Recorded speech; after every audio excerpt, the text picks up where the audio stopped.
countries that later became the European Union. But has the European Union been successful in shaping a common identity based on citizenship? Have European societies become more open through free movement, and have they welcomed immigrants as new citizens? With decreasing birth rates and rising life expectancy, Europe is becoming the world's oldest continent. Decline in innovation, outdated skills, serious labor shortages, and difficulties in sustaining European welfare states are predicted consequences. For many decades, the EU has received large inflows of migrants from outside, especially migrant workers and their family members. Recently, the EU migration flows consist of larger numbers of people fleeing from war and violence. The rise in immigration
Uniting elements for all Europeans of different origins and identities is their common citizenship.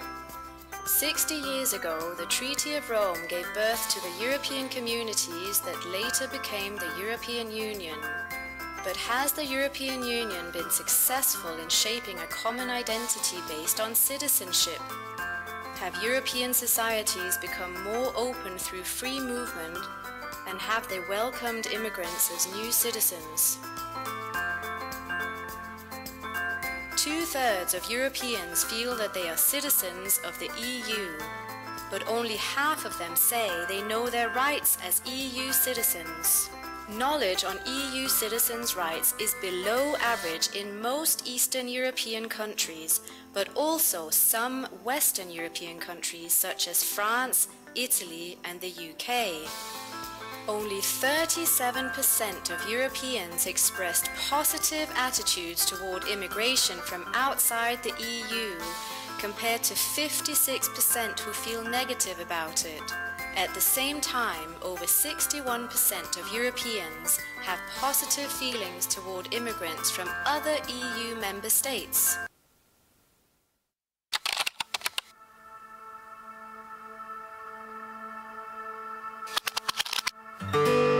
We're extremely honored to be here again in Palazzo Vecchio for the 6th edition in a row of the State of the Union to facilitate discussion among academics,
Sto chiamando Alice. No, è arrivato il Presidente. Quindi è arrivato il Presidente. Gli dice che si sta per iniziare. May I ask you to please take your seats? We're getting ready to start. Thank you.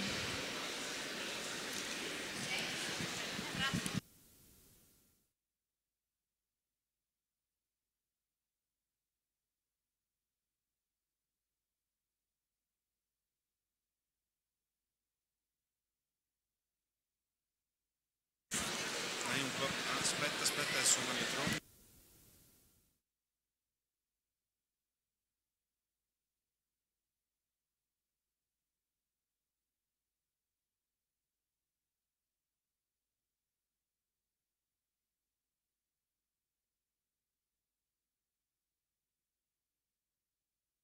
Aspetta un attimo, vai un po' più avanti a parlare, sennò poi ti danno in casa.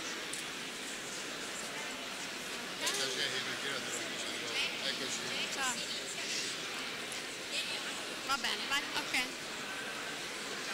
May I ask everyone to please take your seats? We're about to begin. Please sit down. Thank you. Okay.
Good morning, and on behalf of the European University Institute, welcome to the annual State of the Union Conference, Building a People's Europe.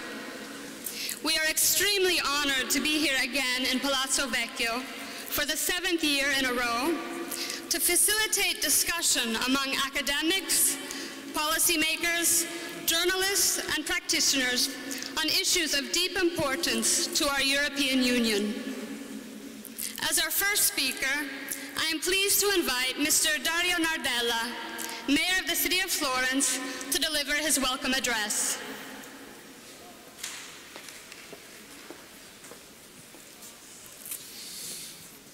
Buongiorno a tutti.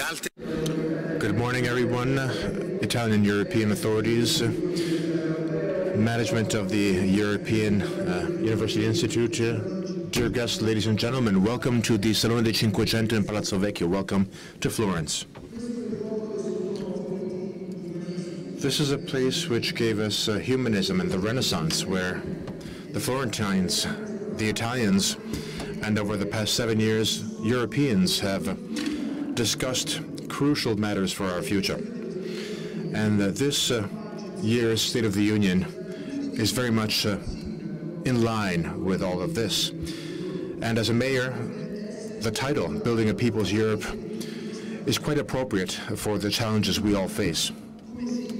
And in fact, as a mayor, I feel that if we want to build a Europe based on people, we should look more where people live, grow, and even suffer. We have to look more to the cities. In 2015, almost 3/4 of the European population lived in urban areas. This means that cities are the place where individuals and the community interact most. And various segments of this conference have been dedicated to the notion of European citizenship. And of course, we all know that the etymology of the word cittadino, citizen, which together with civilization stems from the Latin word civitas. The city is a place where one's political life begins, where citizens want to have a say. Although we have the impression sometimes that the European Union has a hard time in becoming in tune with these sentiments. In times of uncertainties, people tend to look back to what is most familiar to them. And perhaps that's the reason why European citizens are becoming convinced that only national identities can protect and promote their rights and their well-being. Often forgetting that the European integration process that we are familiar with and which many wish to change was in fact governed by the member states for the good and for the bad. The solutions to the major European challenges do not lie merely in traditional or national recipes.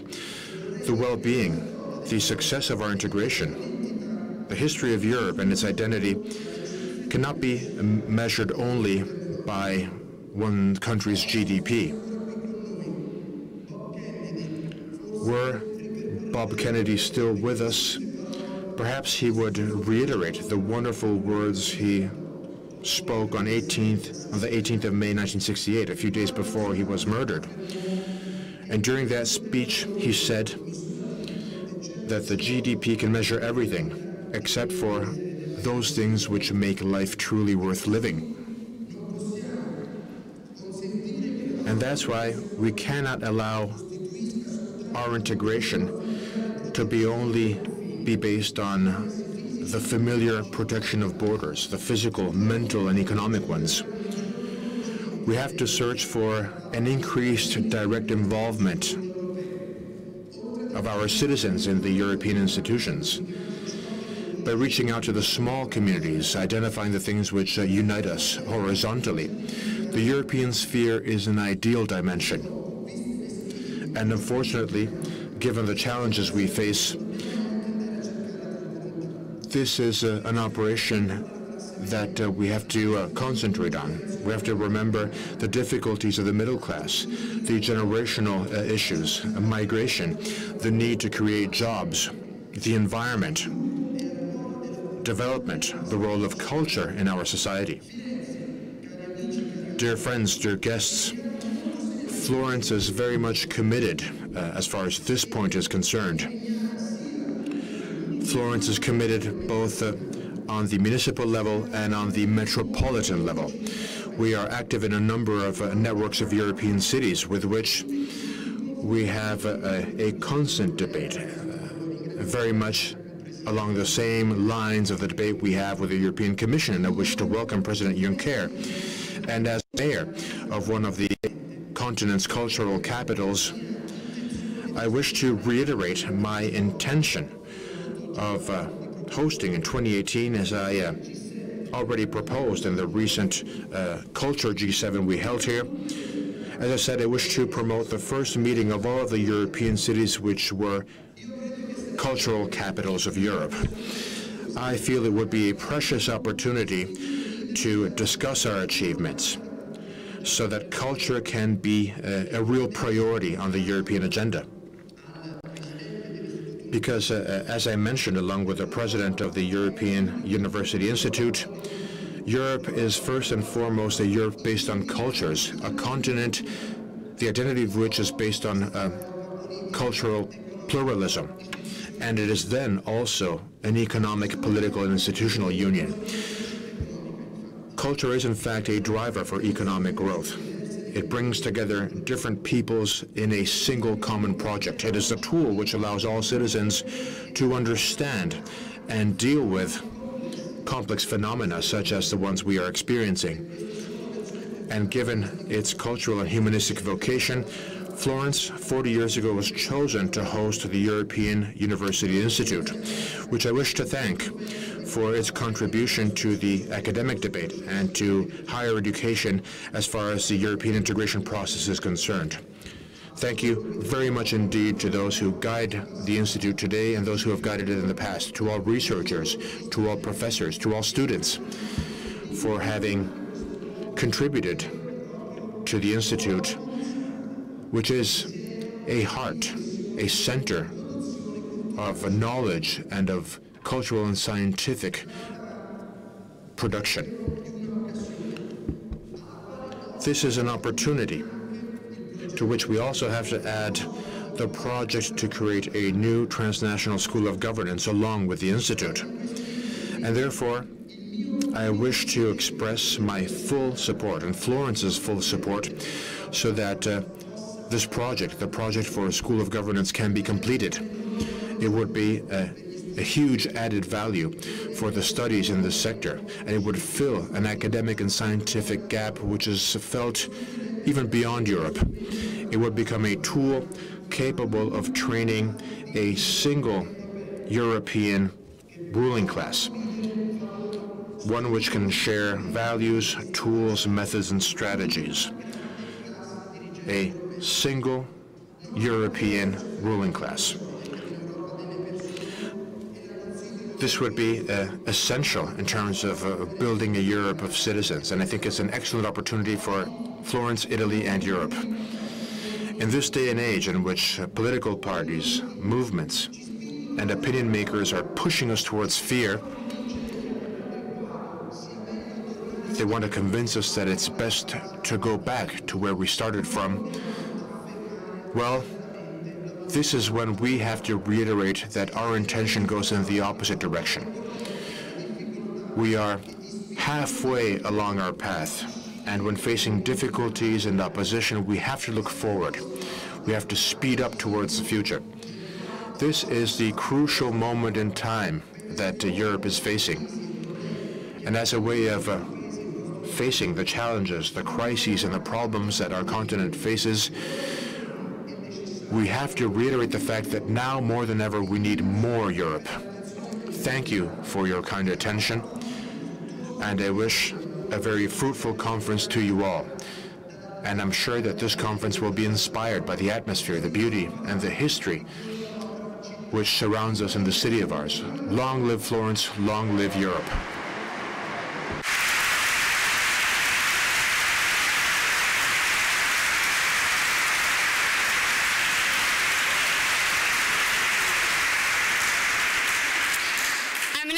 To give the floor to Ms. Monica Barney, Vice President of the region of Tuscany.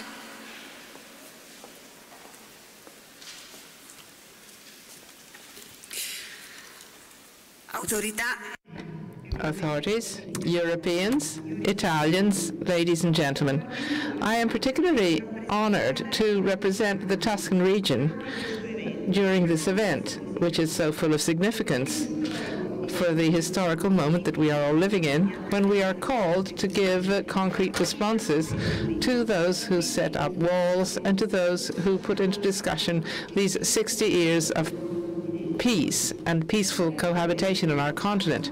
This region has greatly contributed to closing forever in the history books the dark centuries of the Middle Ages and to start a new era, the Renaissance, made of hope and opening to the world. We hope that this is an example. This is before the presidential elections in France next week, which will be decisive for the future of France and possibly also for the future of Europe. Ladies and gentlemen, the European Union is a project which must continue to grow. We must never put into discussion the defense of civil rights upon which it has been founded, its social model, and the simple cooperation of democracy amongst countries, which has been typical of these last decades. If this will not happen, if we will be too afraid, closed within ourselves, our fate shall remain overcome by egotism and the political crisis of individual states, by being afraid and not knowing how to go against the threat of terrorism. We have greatly appreciated the work of the President of the European Commission in presenting the White Book on the future of Europe on the anniversary of the 60 years of the Treaty of Rome. Of the 5 scenarios, there are some that convince us not so much. We think that it is important to have begun a debate, a public debate at all levels, which involves also the citizens of Europe, because Europe must not be perceived as a union of elites, but as a democratic conquest of those who have wanted to bring to an end the wars amongst our own peoples and the horrors of the first part of the 20th century. Of course, after 60 years, Europe needs to be renewed in its functioning, too, since it was conceived only for 6 countries, and today, instead, it counts 28, with one, the UK, that has decided to leave us. But to be renewed does not mean to upheave everything or to overturn the principles we believe in. As Tuscan region, we follow with anxiety the debate on the post-2020, and particularly that on the future of the policy of cohesion aimed at all of our regions. How can we relaunch a European project with a balance which is going down? At the times of Jacques Delors, the European Commission found a minimum threshold of the budget, which was 1.2% of the gross national product of each member country. Today, 25 years later, with double the number of countries, with a common currency, and with free circulation of citizens, and particularly of goods, with the important challenge of migration, which we have to deal with today, and with threat of terrorism too, we've gone down to 0.9%, which is very low. And imagining a further reduction would be a wrong choice, which would go against those who have easy slogans of, say, we give to Europe more than what we receive. This is an easy slogan. It's not right. We must also remember the great advantages we take in every day. We think that we have to be careful not to open the field to anachronistic egotism, which neglect the advantage of belonging to the greatest single market of the world, 500 million consumers, and the most ambitious political project, economic and social project of the whole of the history of democracy. Within the European balance, the policy of cohesion is an important item, and it is the true policy of public investment in our continent. For Tuscany, it is essential, not only for the financial contribution which sustains many of our policies, but also because it is the way with which Europe can come closer to our citizens. The last Council of General Affairs last April, which spoke about cohesion, gave data regarding the 7 years between 2007 and 2014. All over Europe, more than 120,000 startups were supported, and 400,000 small and mid-sized enterprises were supported as well. Encouragement was given to 400,000 research projects and generated a number of jobs. It allowed the construction of 4,900 kilometers of roads and railroads, and created for 6 million people a healthier water supply.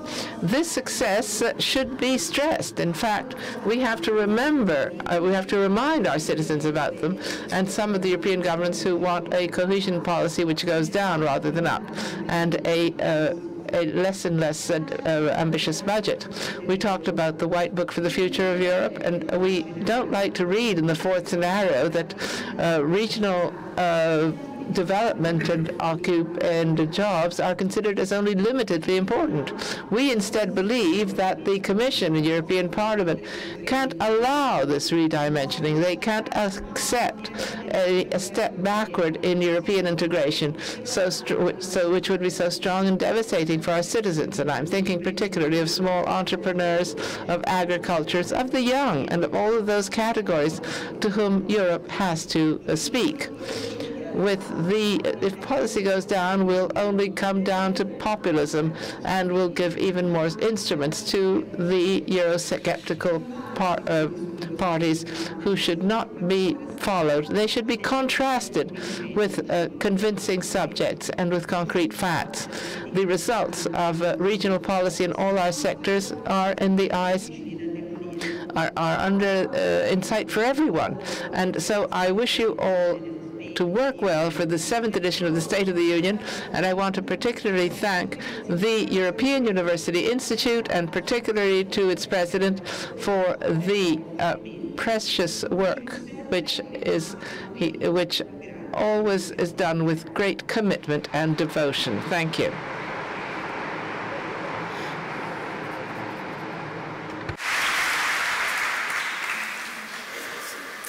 We would now invite Mr. Leonardo Bassilichi, President of the Florence Chamber of Commerce, to make some remarks.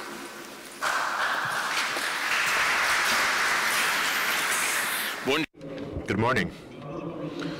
A very warm welcome to Palazzo Vecchio on behalf of the 136,981 businesses in our territory. And the most recent business only started 15 minutes ago. A very warm welcome to them, too. I want to thank the mayor for having expressed all the things I, too, wished to express. And I want to thank him and the municipality for their very warm welcome. Thank you to the European University Institute. Thank you for the cultural value you give to the local territory. And I'm sure that we can work together in synergy in the future. And today we are an example of integration. But as businesses, since we're facing an audience of experts, professionals, politicians, and distinguished personalities, I'd like to add something a little different. I'd like to add a concept. You already know it all. I have nothing to add as far as what we can do for Europe. And therefore, I will choose to limit my speech so that your activities can speed up, so that we can reach something more tangible today. In return, all I ask is that you do not exhaust us. Don't wear us out. All of the European events wear us out, and we have become tired. We are a lively economic reality. We can react to all sorts of complexities, but please do not wear us out. And you can always count on us. All the best, and long live Europe.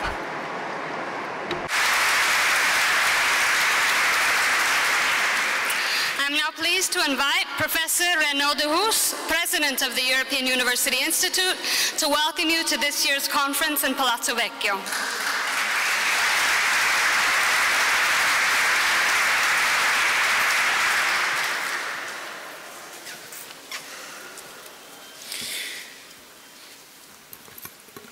Excellencies, ladies and gentlemen, many good things have been said already this morning about the meaning of this exercise, so I will simply try to explain what it actually means to an institution such as the European University Institute.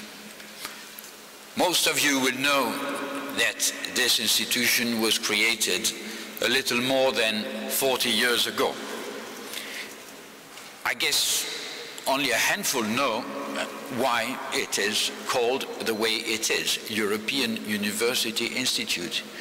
The answer, as often is the case in European matters, is because there could be no agreement on the exact nature of the institution that was to be created. Half university, half research center. One thing, though, was clear. It was to be a kind of crucible in which the cultures and the intellectual traditions of all member countries and all European countries beyond its membership were to be confronted. And out of this confrontation, it was expected that new ideas, new ways of thinking would emerge. That is very true about the way we operate. The EUI is not prey to any school of thought. On the contrary, it prides itself on the wide variety of views which every day are defended within its activities. That pluralism is, of course, a great asset when you have to make sense of the great difficulties that beset the construction of Europe, which is, as everybody knows, one of our key missions. But pluralism per se is not enough. It is not sufficient for any institution active in the social sciences as we are, particularly for an institution like us, which is supposed to address a society in the making, the European society. Hence the need to develop new forms of relationships to a broader public. Basically the kind of people who would not dream of reading the many works our scholars produce, and yet can benefit from the ideas that are generated in the framework of the Institute's activities. Hence the need of an event like today, where we try to reach out to a much broader audience.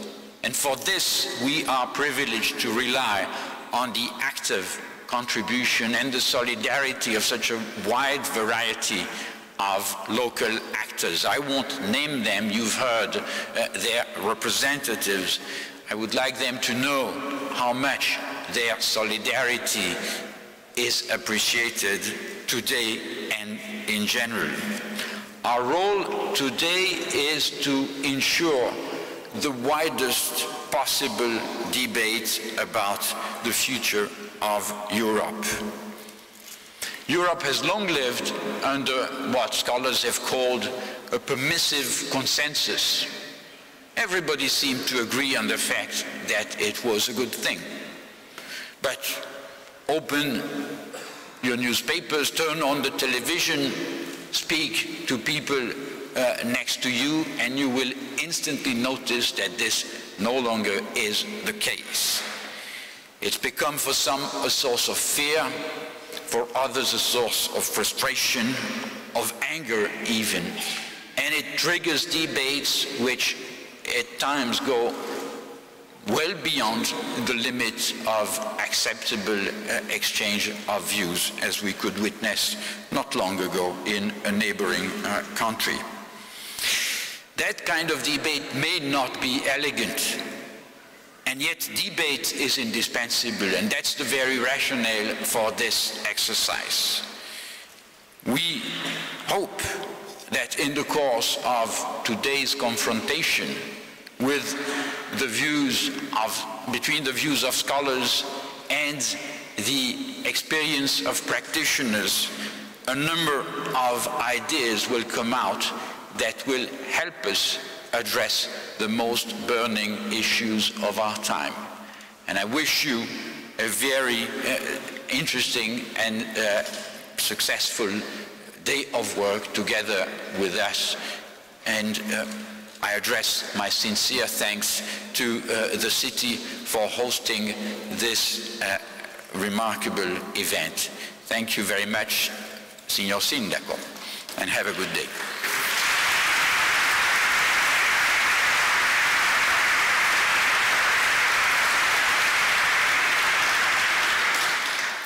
It is now my honor to introduce Italy's Minister for Foreign Affairs, Angelino Alfano, who will deliver some introductory remarks.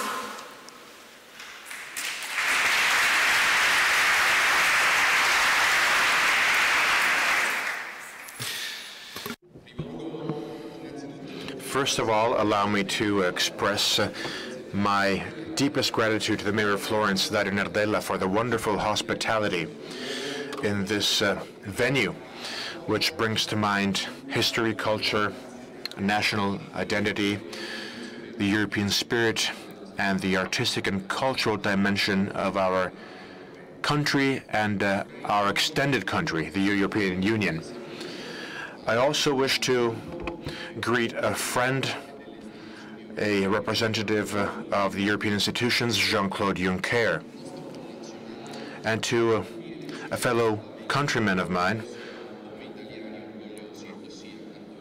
Antonio Tajani, the election of whom as President of the European Parliament is something we Italians take great pride in.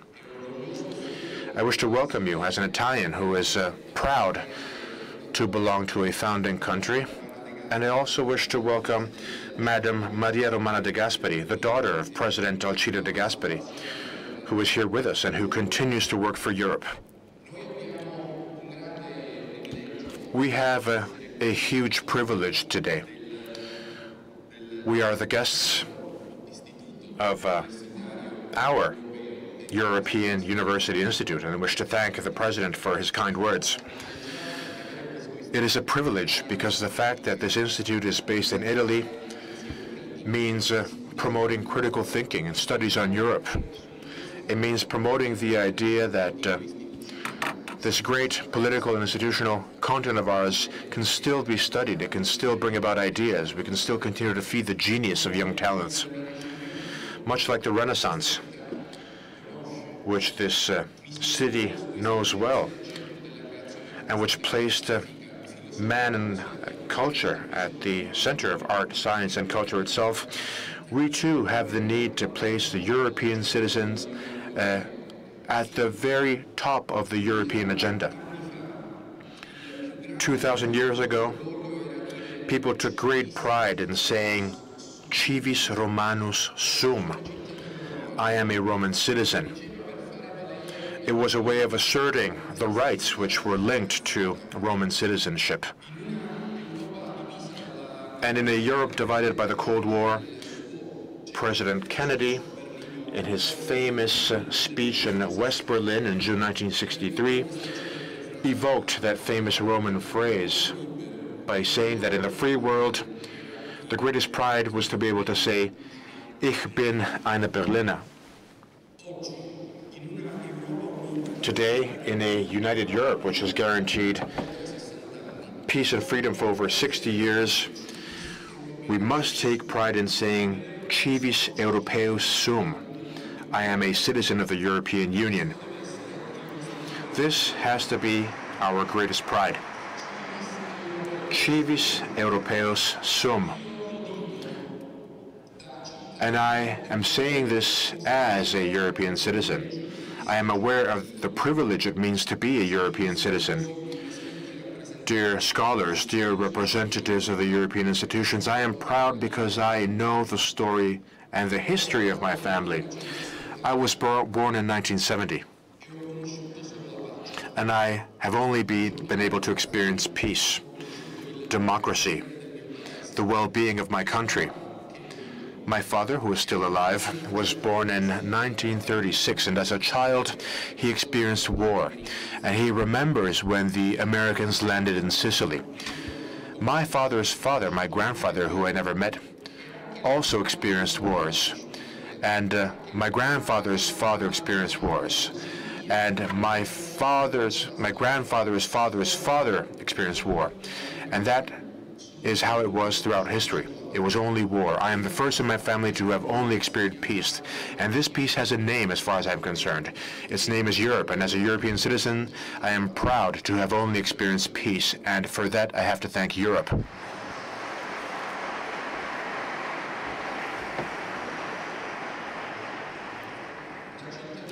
And as a European citizen, I wish to say that I have a single major awareness besides the one I just mentioned.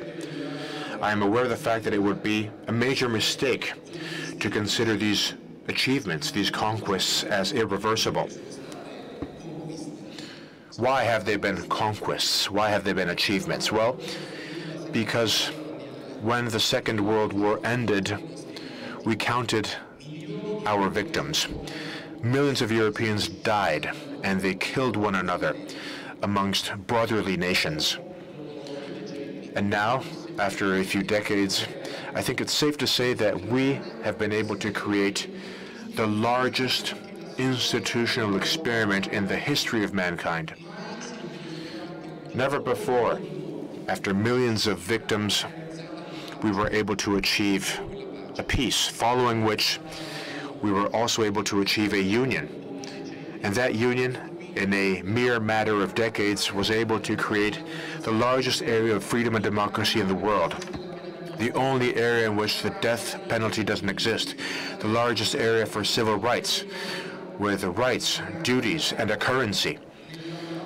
An area, a great area in which we were able to achieve an economic continent which is now the largest industrial power in the world, the largest exporting power in the world, which is capable of saying, we do have difficulties, we are aware of the difficulties we face, and we want to overcome them.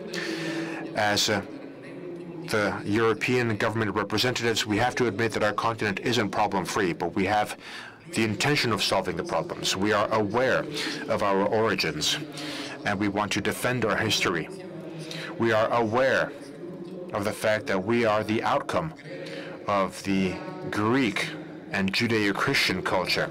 We are proud of that culture. We are aware of the fact that by traveling throughout Europe,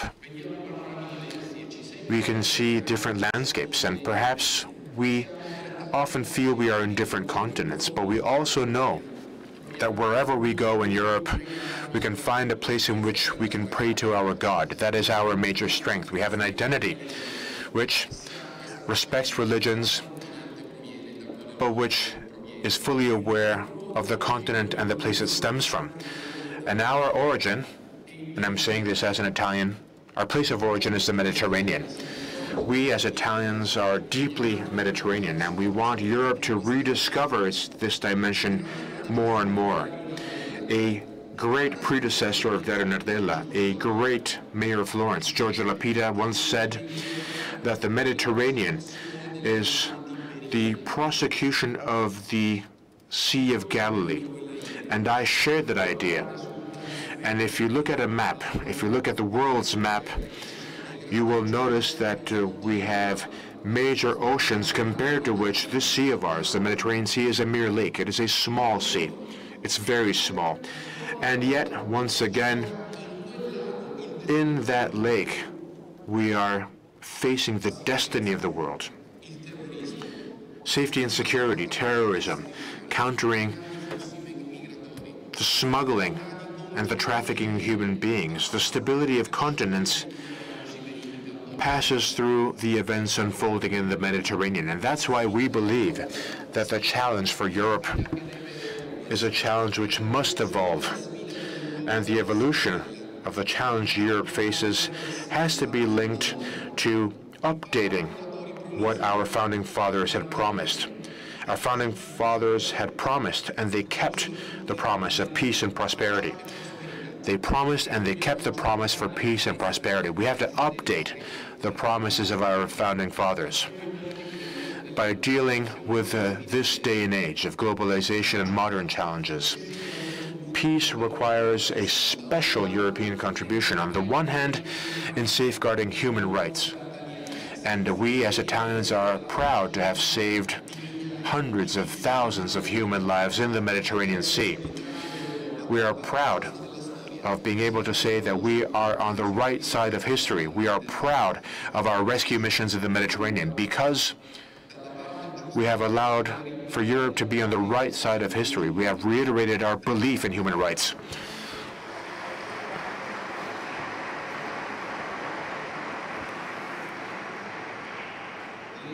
At the same time, the need for peace bring to mind the mistakes that the original Europe may have made. Alcide de Gasperi, one of our founding fathers, one of Europe's founding fathers, had died with a pain in his heart, the fact that he hadn't been able to convince his European partners to build the European defense community. And I feel that had we had, for the past decades, a more solid, a more united, a more efficient, a stronger defense community, I think that Europe would have more strength. It would have more clout on the international scenario. And the challenges in the Mediterranean, which stem from the south of the world, allow us to have a new opportunity to relaunch de Gasperi's project in the 1950s. Our common defense is a new challenge to unite Europe, a new frontier of the European integration process, of European unity, which does not deny the belonging to NATO of those European countries who are signatories to the Atlantic Alliance.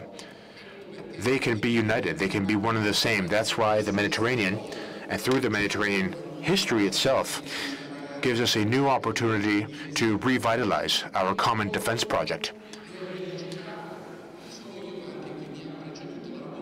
And we have already mentioned history and peace and prosperity, which is all fine, of course, and I have said it myself, but we also have to update the promise of our founding fathers, knowing that we have to have a single goal. We have to look ahead.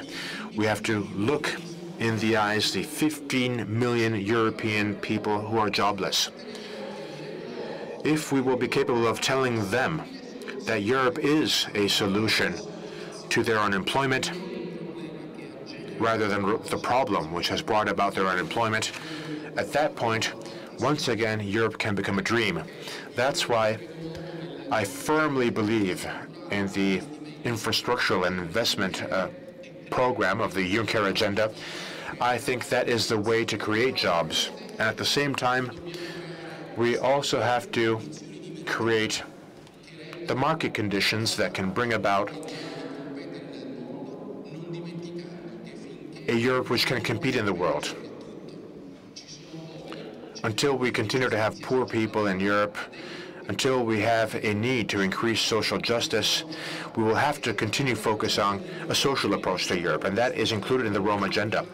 On March 25th, we hosted a major event which wasn't a mere celebration. It wasn't a mere anniversary. It gave us a way through which we can revitalize the European dream, the European project, also through a social Europe.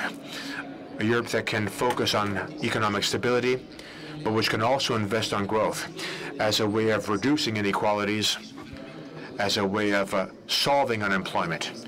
It is the right path through which we can explain to our young people that Europe isn't mere history. It is also a future project.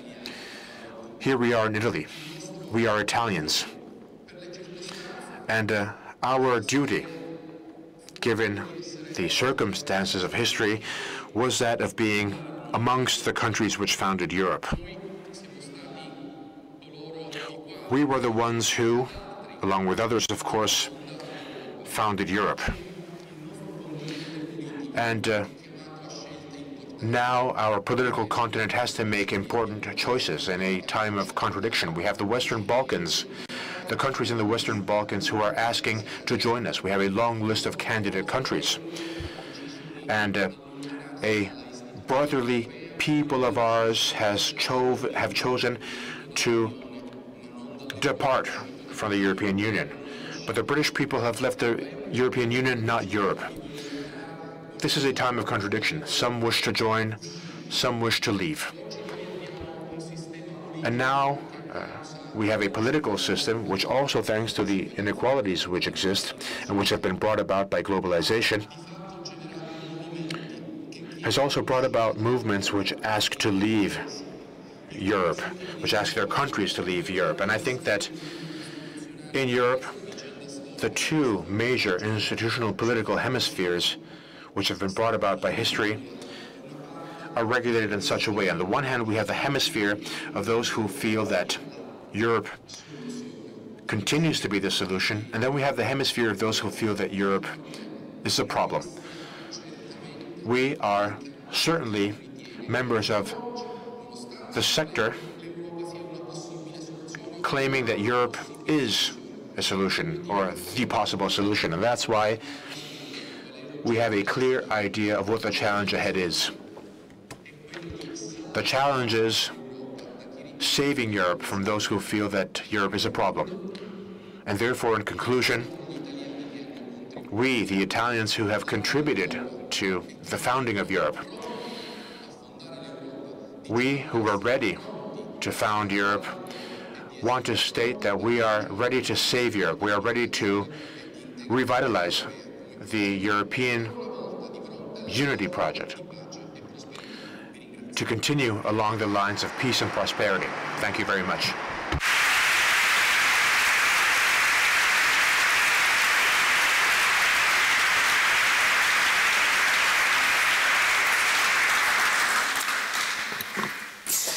We are honored to welcome the President of the European Parliament, Antonio Tajani, to make an address at this year's State of the Union.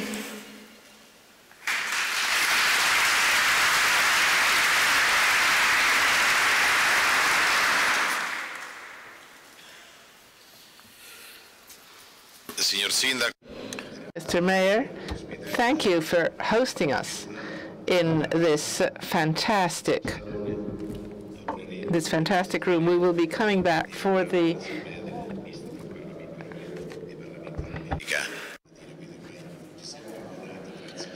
Thank you, Mr. Mayor, for hosting us. And I spent a few months of my life here in Florence, and it's always a pleasure for me to return. Dear Jean-Claude, Mr. President of the European Commission, dear friends, it is a pleasure for me to share my thoughts on the state of the European Union within the framework of the activities of the European University Institute, an institute which for over 40 years has contributed to the debate on institutions, on how we can change them. And I feel that these 2 days are of extraordinary importance, not only from the formal standpoint, not just because they are hosted by a wonderful European city, but also because they take place at the right time indeed, a moment in which we all have to think. And the creation of the Transnational School of Governance is the next step in developing the European University Institute. We very much need a ruling class which can allow Europe to be increasingly competitive. I wish to share with you a few thoughts, beginning with the results of a survey, the Eurobarometer survey, conducted for the European Parliament, which for the very first time after 2007 shows that the majority of European citizens pay close attention to Europe. They have more trust in Europe compared to the past. And Italy, too, has seen a shift in this trend. Despite there being a number of people who are skeptical or unhappy vis-à-vis what the European Union does. And what are the reasons which have brought about this shift in the trend, which is also obvious by the outcome of elections in Holland, for instance. Look at the events unfolding in France, the events unfolding in Germany.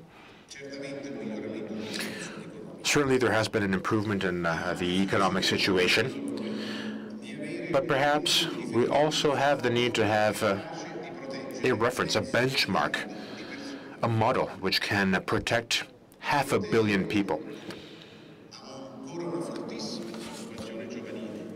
Despite the high youth unemployment rates, despite the terrorist threat, despite the tragedy linked to migration, despite the future migratory flows, if we don't intervene, citizens need institutions which can protect them. And the only institutions which are capable of guaranteeing protection to 500 million people are those of the European Union. Will we be able to meet the expectations of our citizens? Do we want to meet the expectations of our citizens? I feel that this has to be the priority for those who have responsibilities within the European Union. We have to be able to respond to our citizens' needs. We have to reduce the distance they perceive between those who have responsibilities in Brussels and themselves. Europe is still too filled with bureaucracy. It is too weak politically. We have always been delayed in facing the major challenges, the major phenomena. Although, as Minister Alfano said, Europe was capable of guaranteeing peace, freedom, and democracy to many millions of people. What should we do, therefore? I'd like to share some thoughts with you. I'd like to share some ideas with you, which emerged from our debates in the European Parliament. I'd like to share some ideas which I feel should be further developed. We also have to face the unhappiness which exists. Things are turning around, but we still have very many citizens who turn to the populist forces because they feel that they no longer have hope. This is a cry of pain.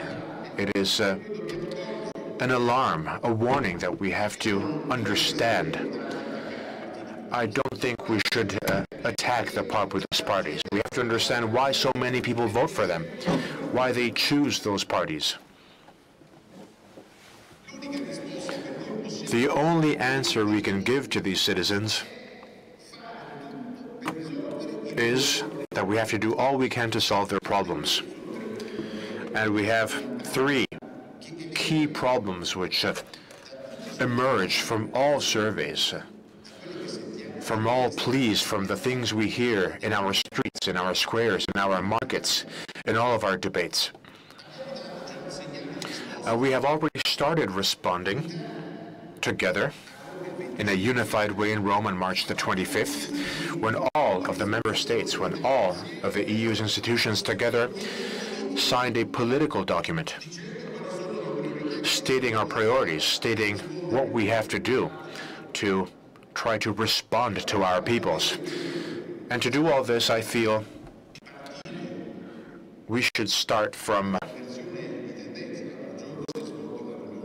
reverting a trend.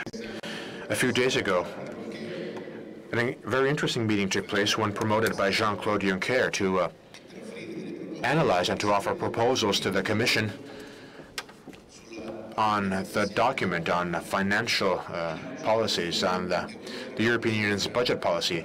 The proposal the Commission will be making based on the document on the future of the Union presented to the Parliament a few months ago. I think, and I said this to Jean-Claude, I think we have to change the way in which we conceive our budget. We need to revert the trend. We have always depended on our economic availabilities, on our resources, and then we have thought on how we can spend that money. I think we have to turn things around. We have to begin from our priorities and how we can spend the money we have to solve the issue of unemployment, our social policies, how we can solve the problem of migration, how we can solve together the issue of terrorism. And we have to start thinking about this. The Commission had given this mandate to Mario Monti. The Parliament has shared its position. We have to start thinking together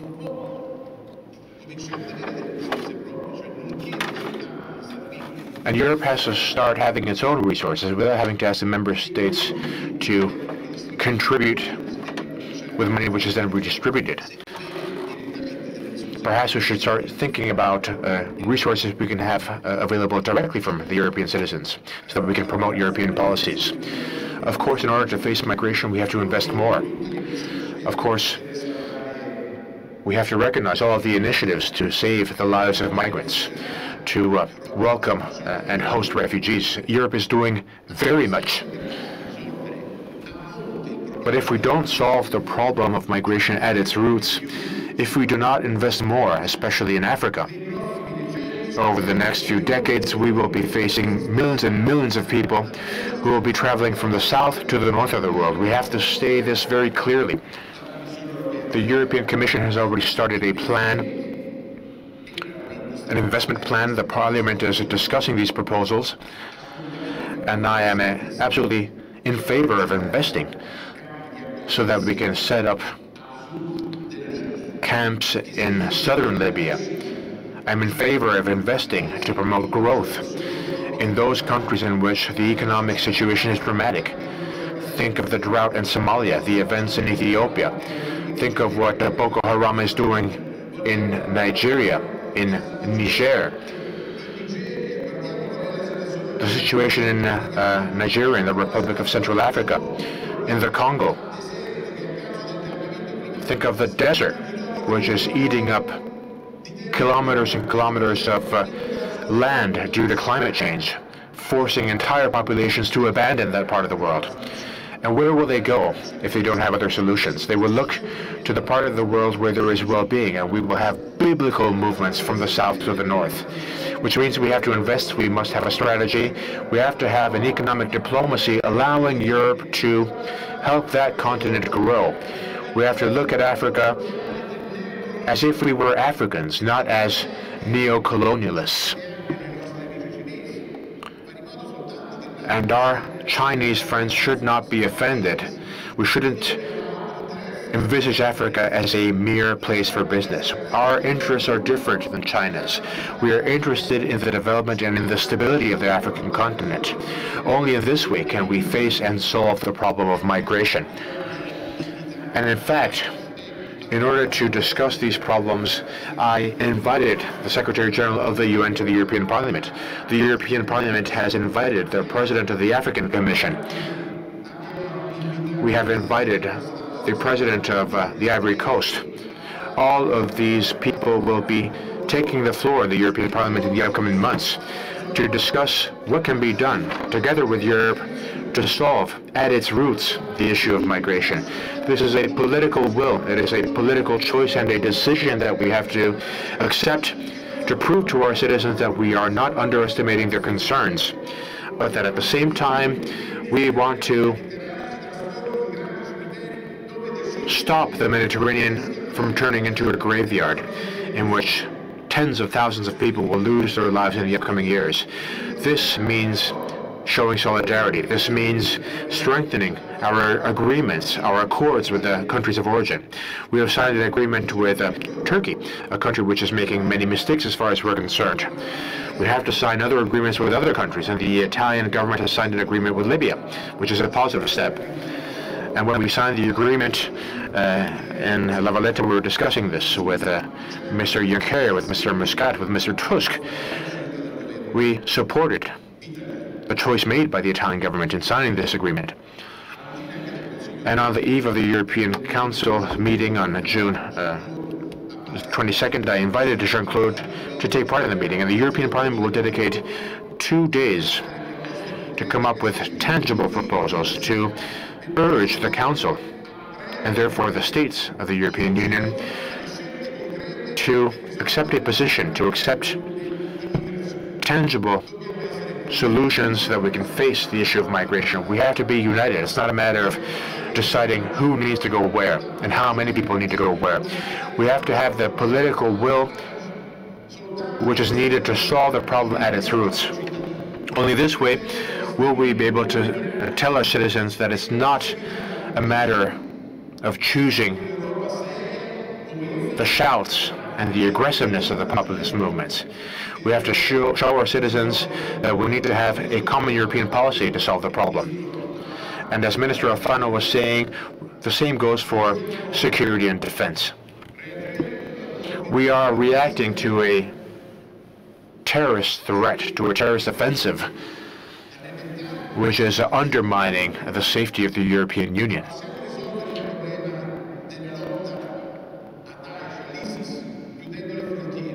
But we can't solve the threat posed by Daesh, by ISIS, by simply closing our borders when terrorists move from one country to another. They aren't scared by a border. That's why, in a time in which foreign fighters are coming back from Mosul and Raqqa, they're traveling to the Balkans. These foreign fighters are coming back so that in this part of the world they can achieve what they haven't been able to achieve in the Middle East.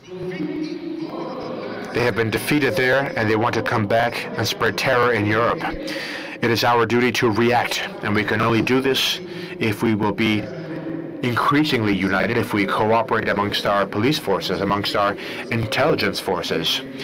And I would appreciate the creation of a European FBI of sorts. We have reached an important agreement on Europol. The European states with the European Parliament reached an agreement 2 weeks ago in Bratislava.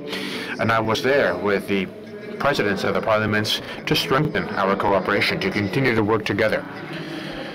And the judiciary has to continue cooperating as well. We have to develop the choice made in Rome.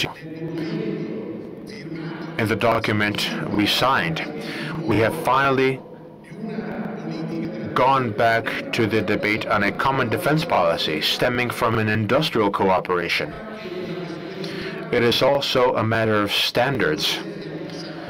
In recent years, incredible events have taken place. Leopard tanks in European countries which couldn't interact with one another because they had different IT systems, different computer systems on board. It's just a matter of standards. It's just a matter of goodwill. It's incredible that the same weapons have different ammunition in different countries, which means that it's difficult to cooperate amongst our police forces. I think these are things we have to work on. This was the dream Alcide de Gasperi had. Dear Madam, those dreams weren't reached only due to a handful of votes in the Assemblée Nationale in France, and we have to go back to that path.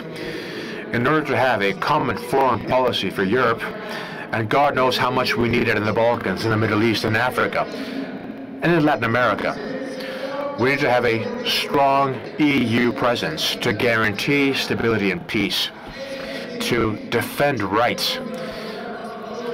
Our voice has to be heard in faraway countries such as Venezuela, where so many European citizens live, so that democracy can re-emerge there too.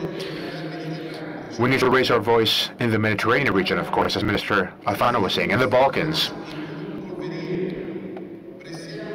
That is an area which can be problematic, and that's why we need to have a common European voice, and we have agreed on this with Jean-Claude. We discussed this the other day. We need to have an economic diplomacy. Our businesses should not delocalize.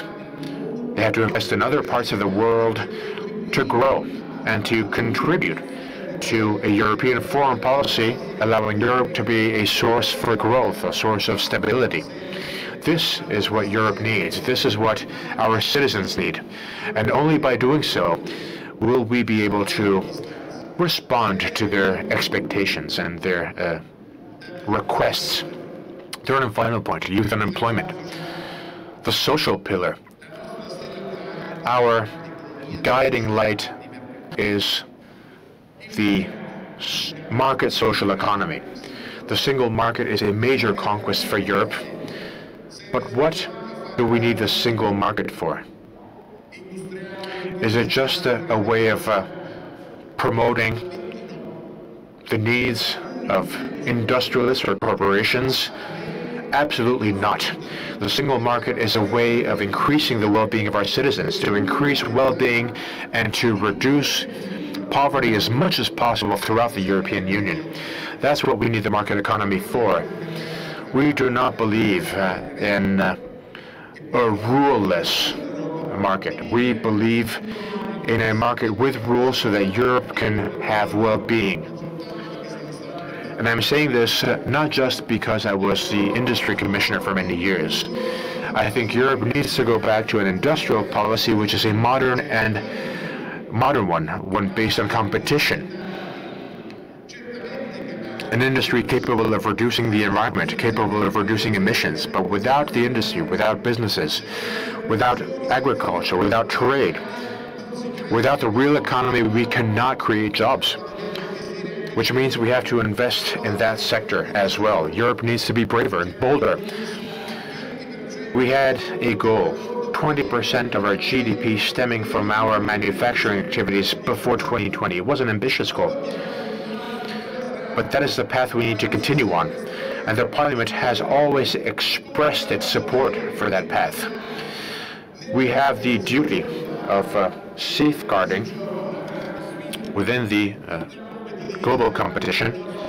We need to safeguard the competitiveness of our productive system, such as our steel industry, our ceramics industry. The European Parliament is discussing new anti-dumping rules. We want to be friends of China. We believe in trade with China, but we demand that we have the same rules. We demand a level playing field with rules.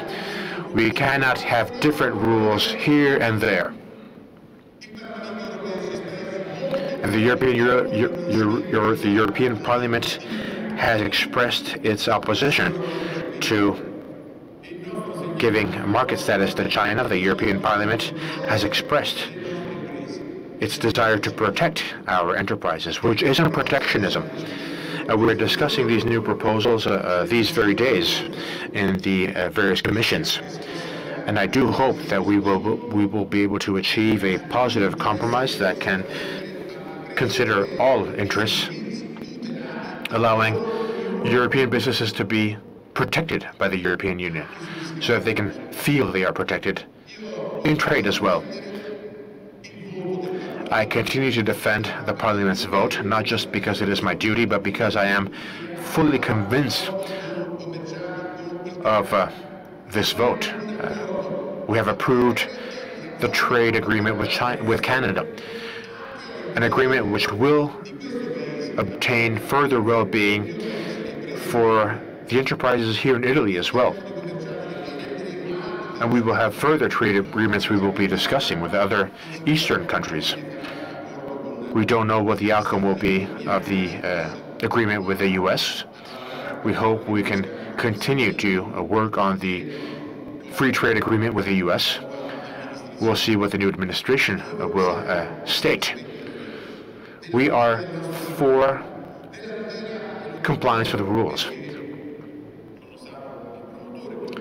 And as commissioner, I was the promoter of safeguarding the made-in approach, which doesn't mean closing in on ourselves. It means being able to guarantee the quality of the products sold to consumers. It means being committed to the struggle against counterfeit products. I think we can do a great deal as far as this is concerned. Industrial policy, our policy to support SMEs, represents 24 million SMEs, 24 million people who are in the front line, people who risk themselves. And we have to say to them that we support them in creating further jobs. We have to guarantee the professionals, the farmers, people who operate in the field of trade. These are the things we have to do urgently. Our Parliament is mobilized. We have a written and renewed agreement between the European Commission, the Council, and the European Parliament to come up with a common program to offer tangible solutions to our citizens. And some responses have been given already. We are solving the problem of the Dublin Directive. It has to be a tangible reform.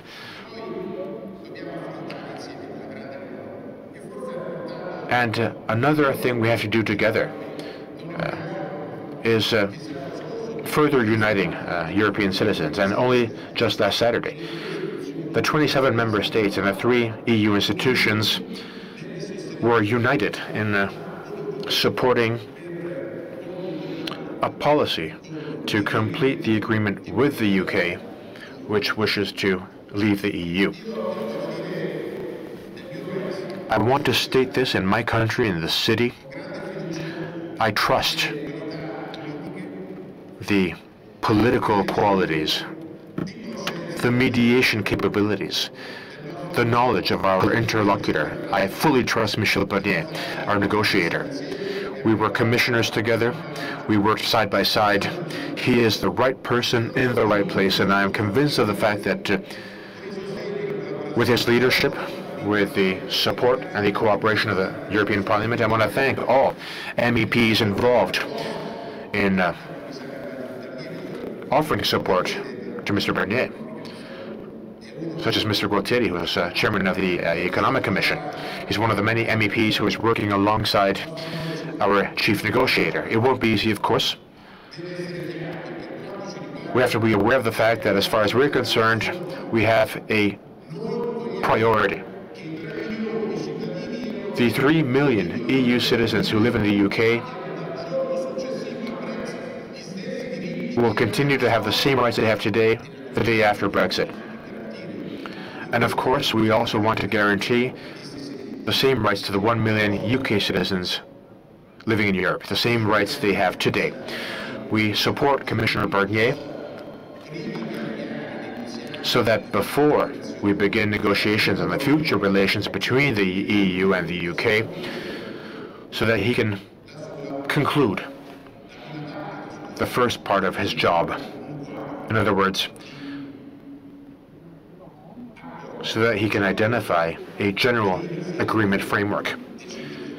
Prior to that, we have to decide on our separation, and then we have to see how the two parties can live as two separate entities. Of course, being a member of the EU isn't the same thing as being out of the EU.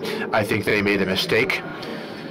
There is no ill will towards them. No one wants to interfere in the electoral campaign in the UK. In fact, we are pleased that at the beginning of the negotiations, at the end of this month, we will have a stable UK government, a government which won't be struggling to obtain votes. We welcome a government with a mandate from its citizens when it comes to solving its problems. And that's why I am optimistic as to the outcome. First of all, because I trust the abilities of the EU's negotiator, and also because I feel that it would be detrimental to everybody were we not capable of reaching an agreement.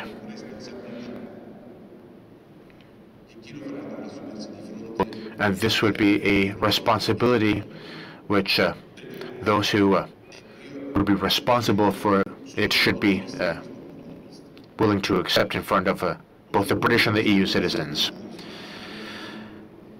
I have only 3 minutes left.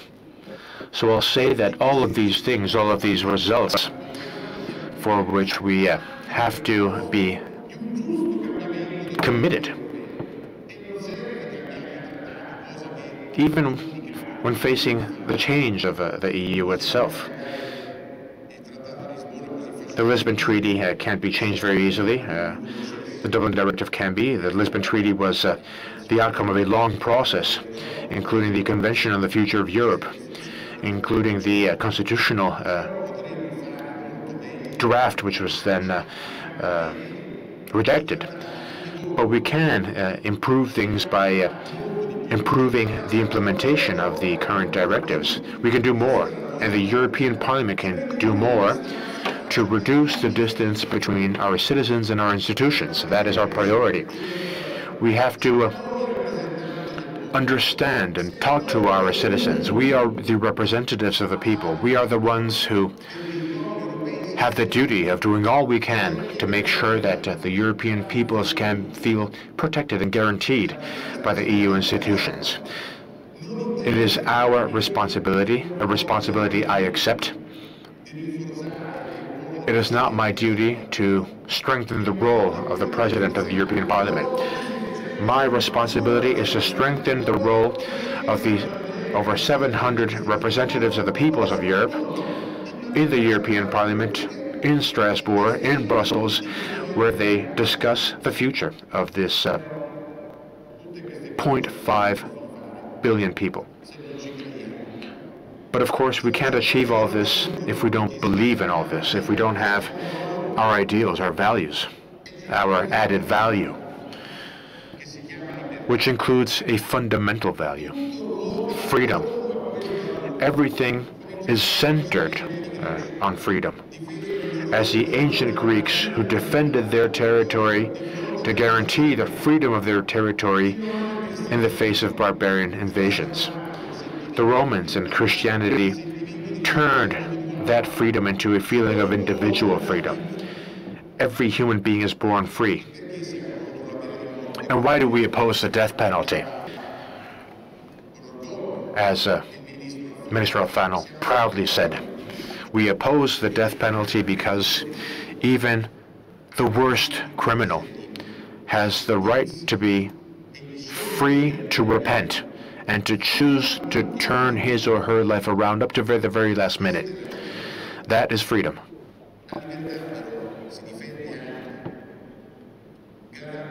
And yet freedom can also be defended by guaranteeing jobs to young people. Those who lose their job, those who are unemployed, are less free. They lose their dignity even. We have to make sure that our children don't lose their willingness to struggle to obtain a goal. All of these things together, the freedom for Europe, the freedom to be able to discuss and debate, the freedom of culture. And yesterday in Brussels, we inaugurated a major museum on the history of the EU, funded by the European Parliament and by the European Commission. I want to thank Jean-Claude and the European Commission for their support. It'll be an open museum, one open to debate. And during the press conference, a journalist asked us how much we had spent and how we could have spent less. Of course, we can always improve. But whenever we have a budget item in which we can look to with pride, an item which we know will always be money well spent, that item is dedicated to culture, research, and science. A young person who studies is a free young person. Ignorance is the exact opposite of freedom. We have to keep that in mind, and I am very glad that that museum was inaugurated. It's a museum which will cost nothing to its visitors. It is a museum which doesn't have a political philosophy. It doesn't have a political line. It is a museum which allows its visitors to learn about our past, our history, our identity. And then, in turn, those visitors will be free to choose whether they support or oppose Europe, whether they criticize Europe or praise it. That too is freedom. Without these values, without the strength of our identity, we won't be able to obtain all of the things I have mentioned. Without an inner push to do more and to move forward, we will never be able to achieve our goals. And I am convinced of the fact that even this time, despite our problems, as in the past, European citizens will struggle to achieve their goals so that they will be able to live in freedom, in safety, with their identity, so that Europe can continue to have a role to support peace in the world. Thank you.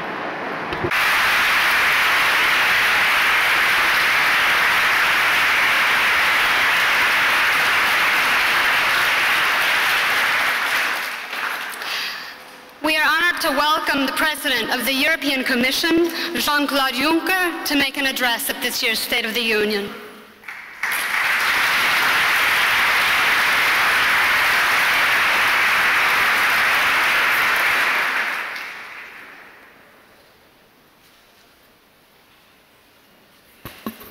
Buongiorno. Caro Antonio, cari amici. Good morning. Dear Antonio, dear Mayor, dear President of the European University Institute, the current President, the former President. Letting aside Luxembourgish because there are only few number of people being able to speak and to understand Luxembourgish. I'm hesitating between English and French. But I made my choice. I will express myself in French because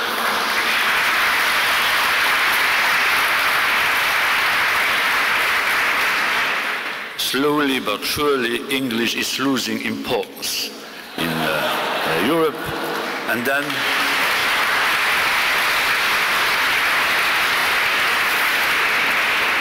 then the French will have elections. on next Sunday, and I would like them to understand what I'm saying about Europe and about nations.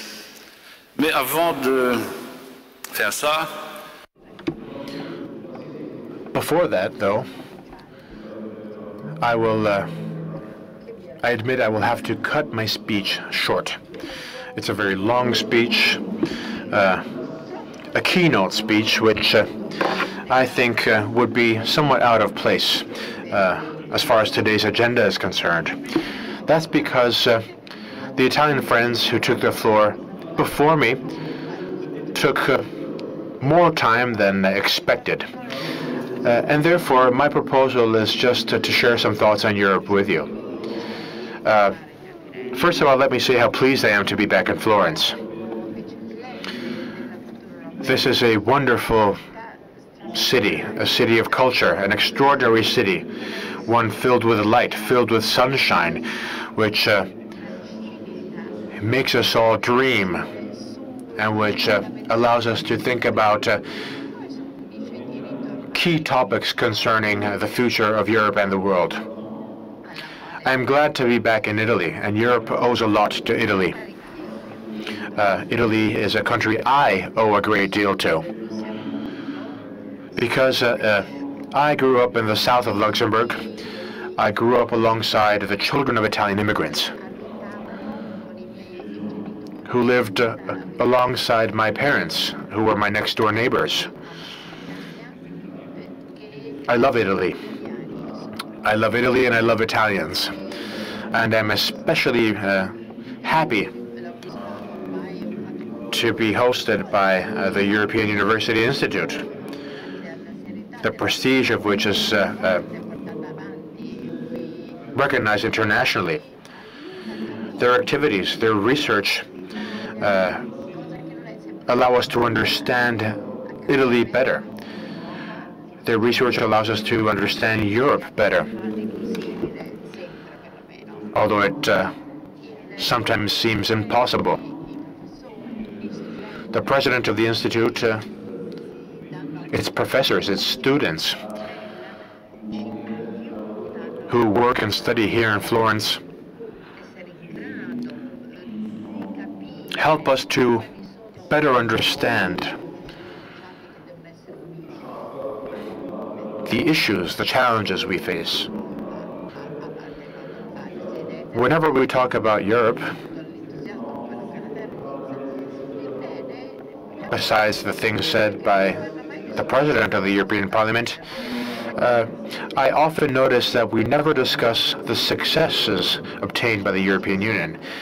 We talk of its shortcomings, of its mistakes, whereas I feel that the European Union's successes are very many indeed, and they are impressive. The only ones who don't appreciate the successes obtained by the EU are the Europeans themselves. The further we travel from Europe, the more enthusiasm we see in the hearts and minds of those who listen to us. And it saddens me to go back to Brussels when I notice all this. In this valley of tears, in which we are all criticized, offended, destroyed, torn to pieces. Whereas elsewhere in the world, men and women admire Europe. And they should admire Europe, because Europe has been able to overcome decades, centuries of bloodshed. And the Europeans were able to come up with a peace, a common peace. It was an extraordinary result in the history of the world. And we owe this to the generation of our fathers and our grandfathers. The generations who experienced war. We thank them because after they returned from the concentration camps, after they returned from the battlefield, they were capable of transforming their struggle against war into a political approach, which has been very beneficial to us all. After so many years of divisions, In the post-war period, Europe was able to unite. Europe was able to reconcile with its history and its geography by broadening itself towards the Central and Eastern European countries. The enlargement process, which, contrary to what many claim, was not a mistake at all. It wasn't premature. It wasn't too hasty. It was our historical duty to understand what was happening. Europe had to deal with the events unfolding in Europe in the 1990s. And we have to be proud of what we were able to obtain. We were able to reconcile our history and our geography. We were able to reunite, or rather, unite Europe for the first time in the history of our continent through peace.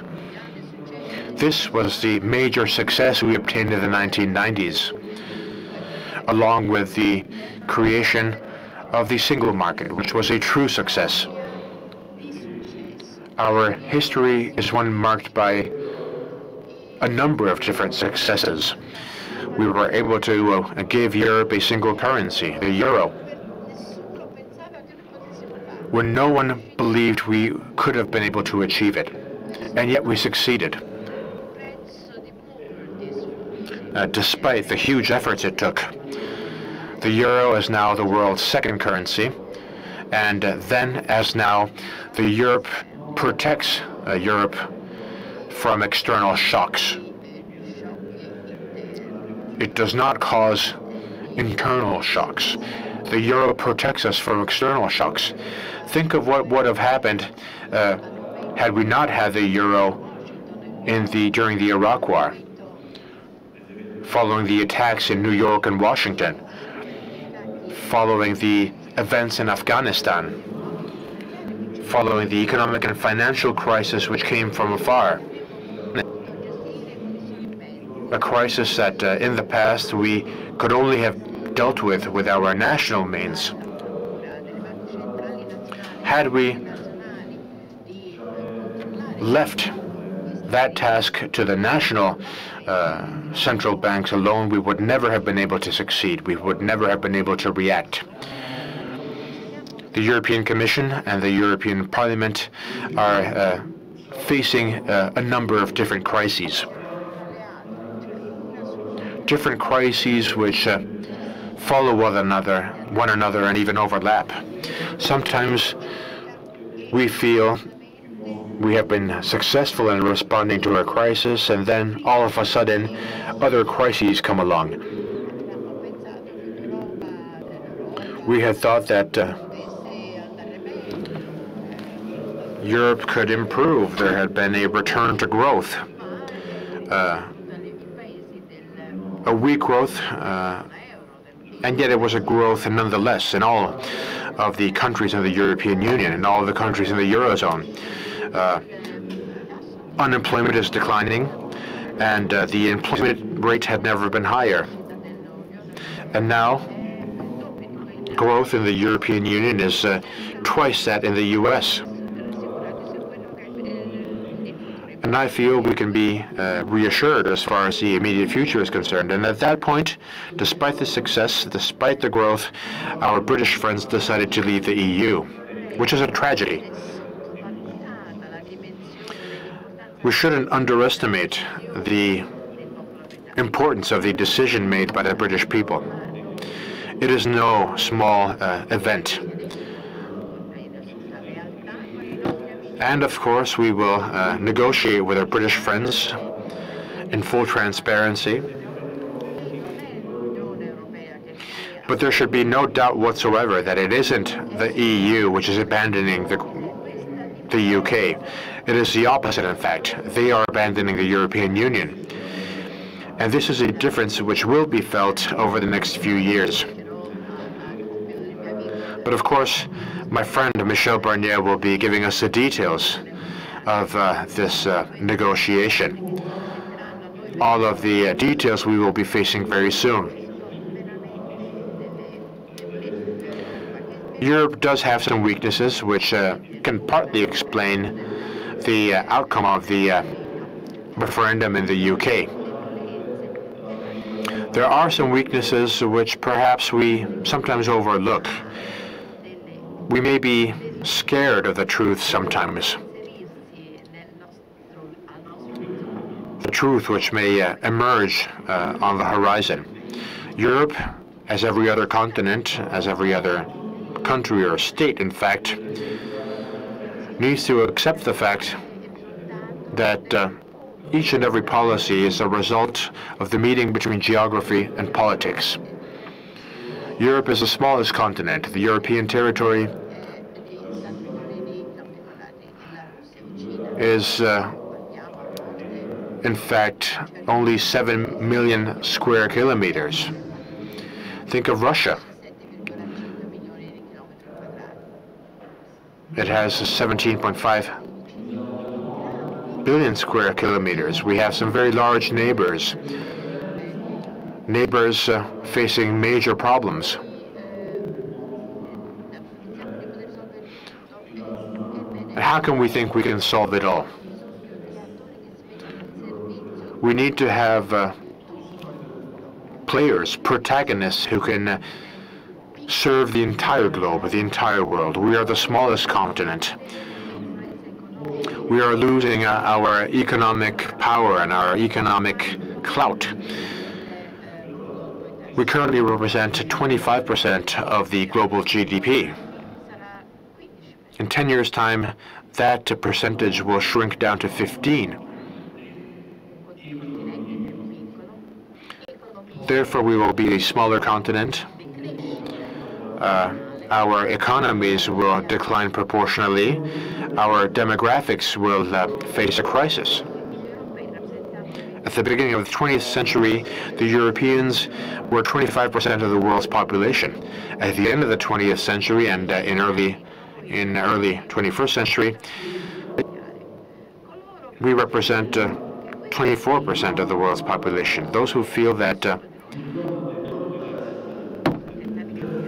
these elements that we cannot think of changing alone shouldn't lead us to further dividing. Those who feel we have to go back to our individual nations are wrong. The time has come to further increase our cooperation and further unite. In the upcoming years, we will have to avoid making some of the mistakes we committed in the past. Europe and the European Union, and we should never mix the two up. The European Union has done perhaps a little too much from certain aspects. Even the Commission, too many rules, too much interference in the daily lives of our fellow citizens. We have sometimes tried to change all this. The Commission that I am honored to be the president of has eliminated 100 proposals of the previous Commission. We only make 23 proposals per year, whereas previously 120 and more proposals were made every year.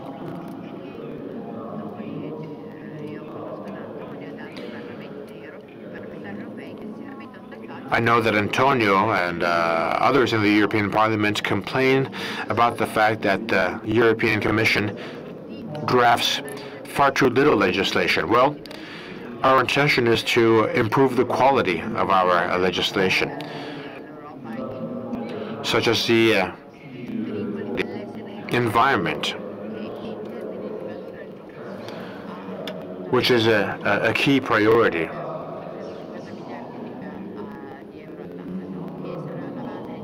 We have 450 billion euros, which will be allotted to create new jobs.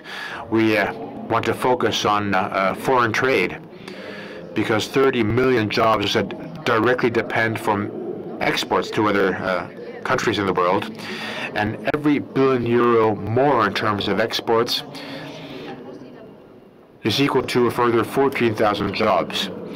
We are focusing on investments, and together with Bernard Hoyer, the president of the European Investment Bank, who I want to greet very warmly, we have launched the European Fund for Strategic Investments. You may remember this. This used to be called the Juncker Plan. because those who felt that it would have been a complete failure wanted to identify the plan with the guilty party, yours truly. Whereas now that the plan has proven to be successful, it has now been called the European Fund for Strategic Investment. But it's the exact same thing. It is the Juncker plan. We simply doubled the figures, and to date, 180 billion euros have been invested already.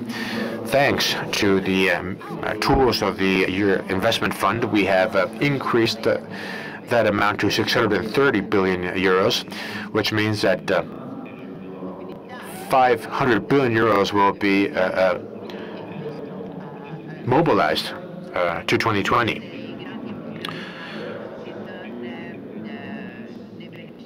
This won't be to the benefit of major corporations alone. In Italy, there are a number of thousands of SMEs who will be supported by this. This is the path we need to continue on. I believe that the European Union does too much sometimes and too little other times. The investment plan is one of the responses to the investment crisis, a crisis we inherited from the major economic and financial crisis of the past few years. And yet in other sectors, we don't do as much as we should. And I'm referring to the defense sector. I'm no military expert, and the army in Luxembourg only has 660 military, which means I myself did not have the opportunity to turn into a warrior, and I have no intention of becoming one in the future. But I feel Europe should be able to defend itself somewhat better. We spend 50% of what the U.S. spends in defense, which means that we should be at least 50% as efficient as the U.S. is.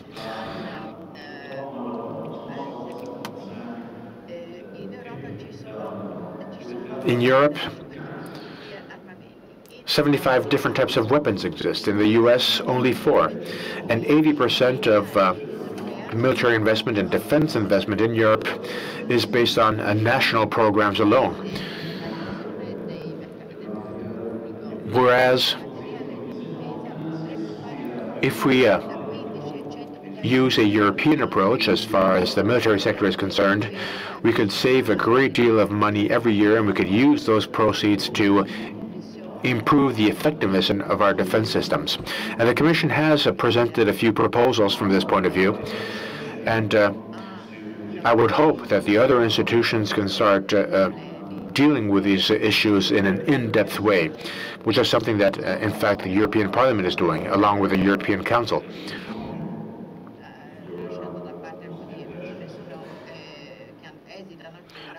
Despite a limited number of people who are still hesitant, we have to realize the fact that we have to speed things up.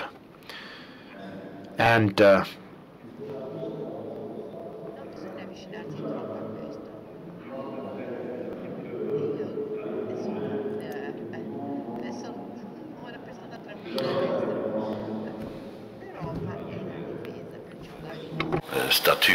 Europe and defense can improve.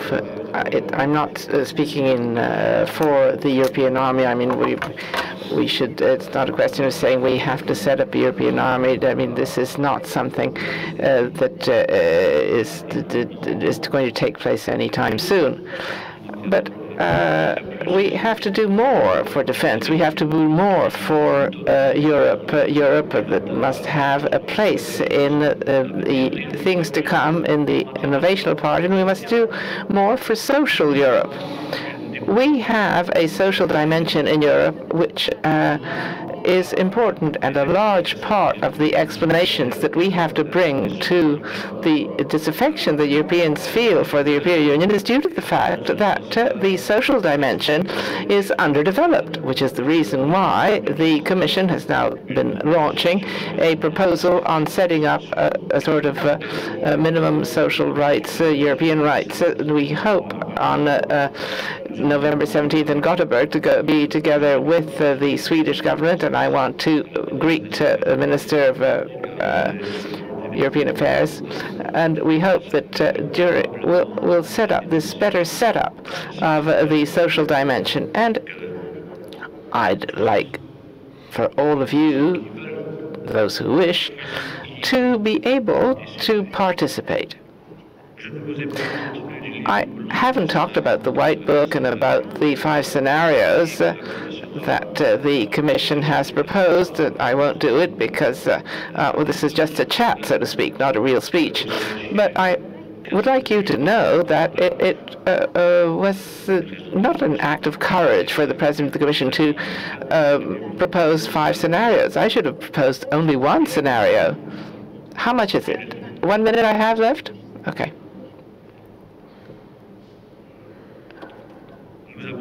We proposed 5 scenarios because we wouldn't want to proceed in the way that one always acts in Brussels. Dictate this, dictate that.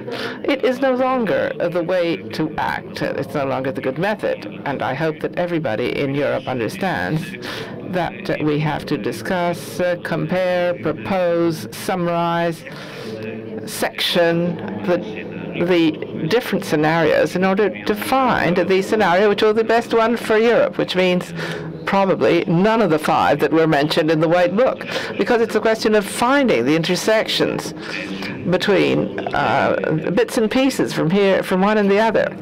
I think that is the best, because there is one, however, that I've excluded, which is that scenario which wants to reduce Europe to being simply a big internal market without any ambition, because Europe is more. Europe is more than a high-level free exchange. We know some are leaving the European Union, and some think it's less complicated and requires less effort. But Europe is more than just money. It's more than just a market. Europe is not just a market. We have to understand that. And if we don't understand it, we will not only lose the market, but we will lose the continental possibility of launching ourselves, which will allow us to prosper and go forward.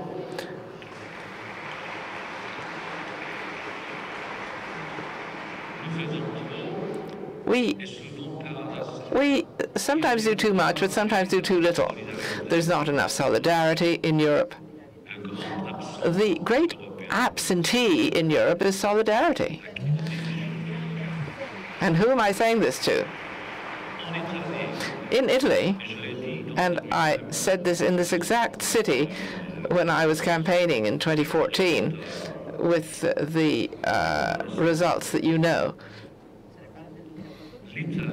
Italy, from the very first day of the migration crisis, has been doing everything it could do. Italy, in fact, in spite of the lack of presence of Europe, Italy has saved and is saving the honor of Europe.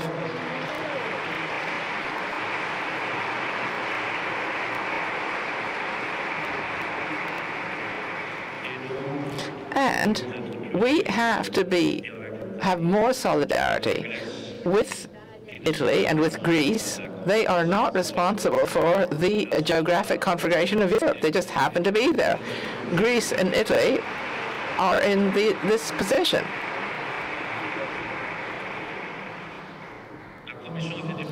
The Commission has made some proposals in April 2015, even before. A proposal of solidarity with those who cannot be left alone with the consequences of the migration flows. The Council took a decision. I was qualified. The treaties were there to make this possible. And there were a number of member states who did not respect this decision. So if Europe begins no longer respecting the rules that it gives to itself, following the rules of the treaty, we will go towards it'll be our loss. And a number of these states, I mean, it's a question of putting into practice and of translating into law the idea that one has of Europe and the idea that one has of man. So it's something which is to be taken seriously. And those who say, oh, it's your problem, we don't accept it on our territory, men and women who are colored, we don't accept those who are not Catholic. I mean, they're wrong. They're wrong on the exact nature of Europe.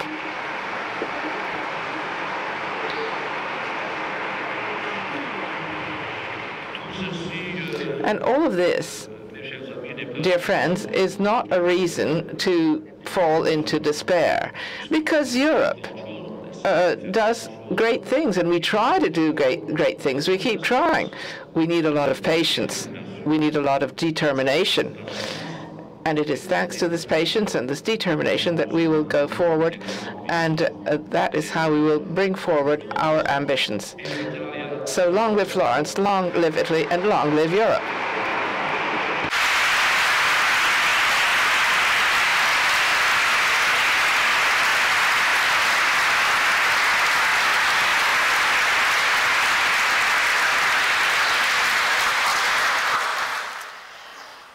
I'm pleased to introduce Professor Rainer Bauber, Professor of Social and Political Theory at the European University Institute, to deliver the annual State of the Union address.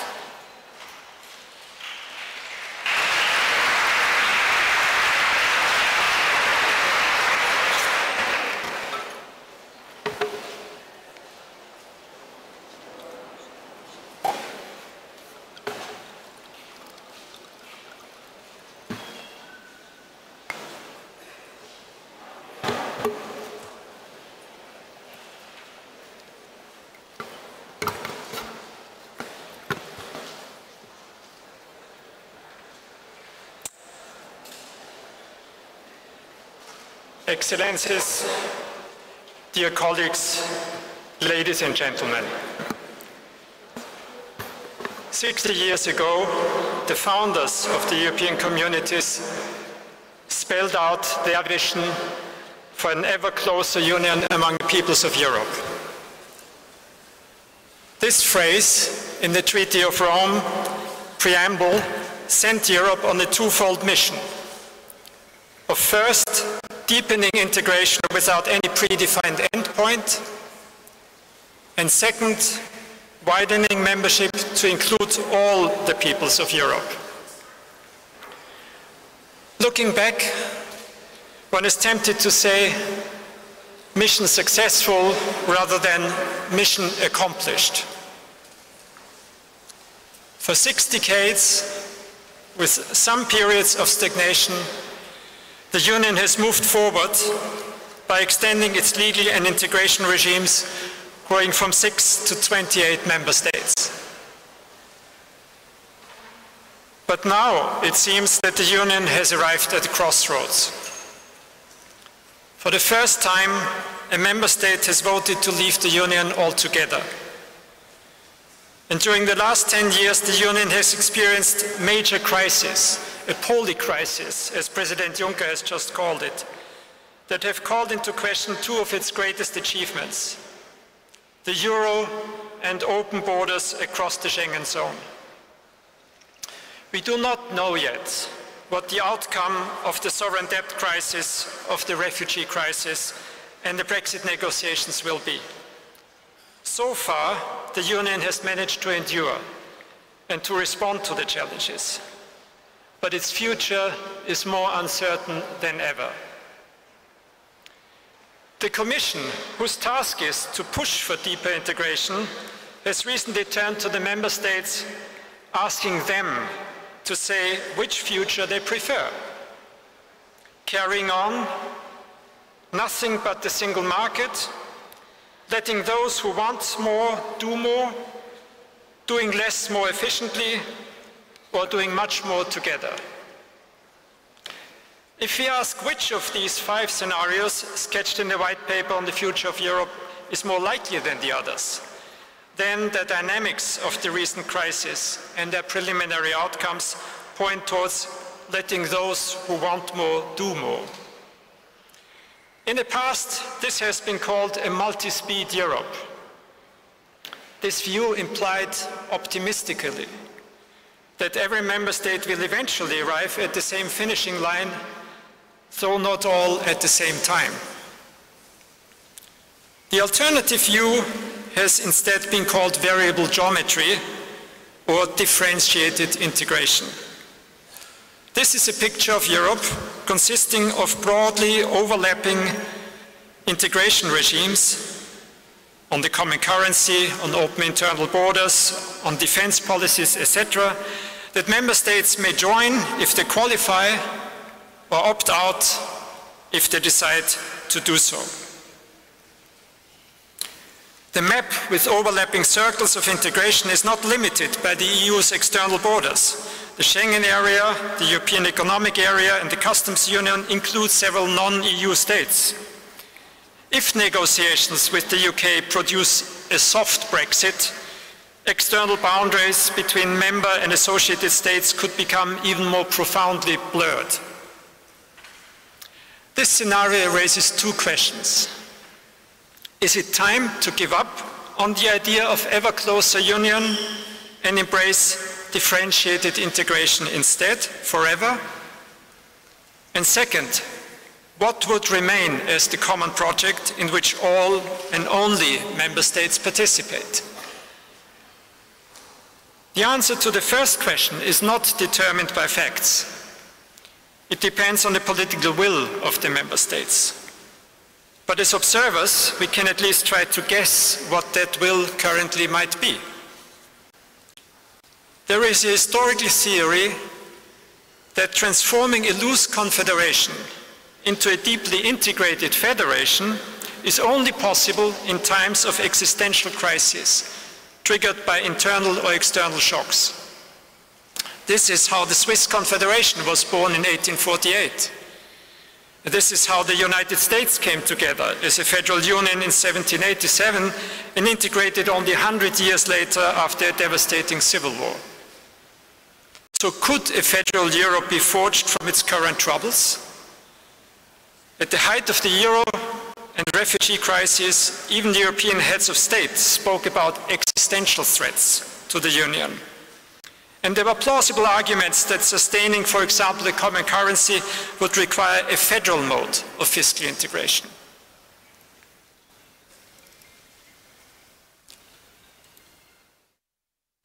The actual responses that did emerge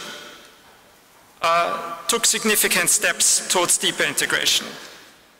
Who would have thought before 2010 that a banking union would be politically feasible?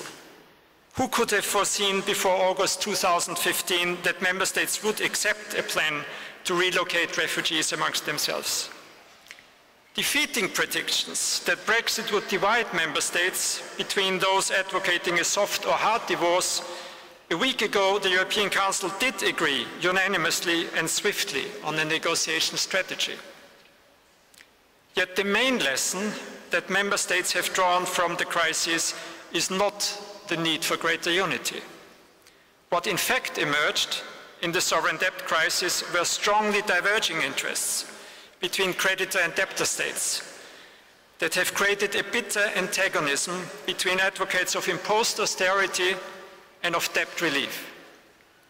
What emerged in the refugee crisis are similarly deep divides between frontline, transit, destination and bystander countries.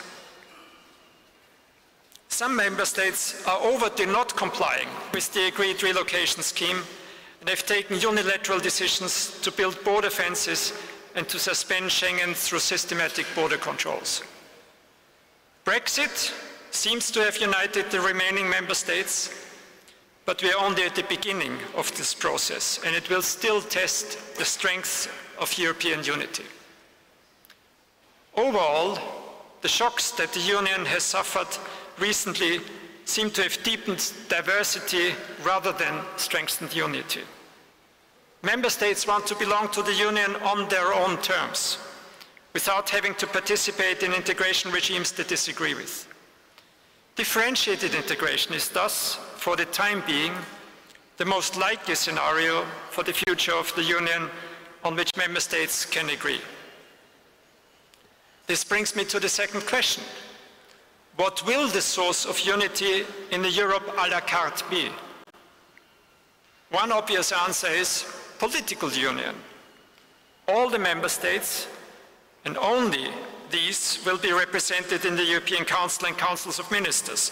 Only member states will nominate commissioners, and only the nationals of the member states will be represented in the European Parliament.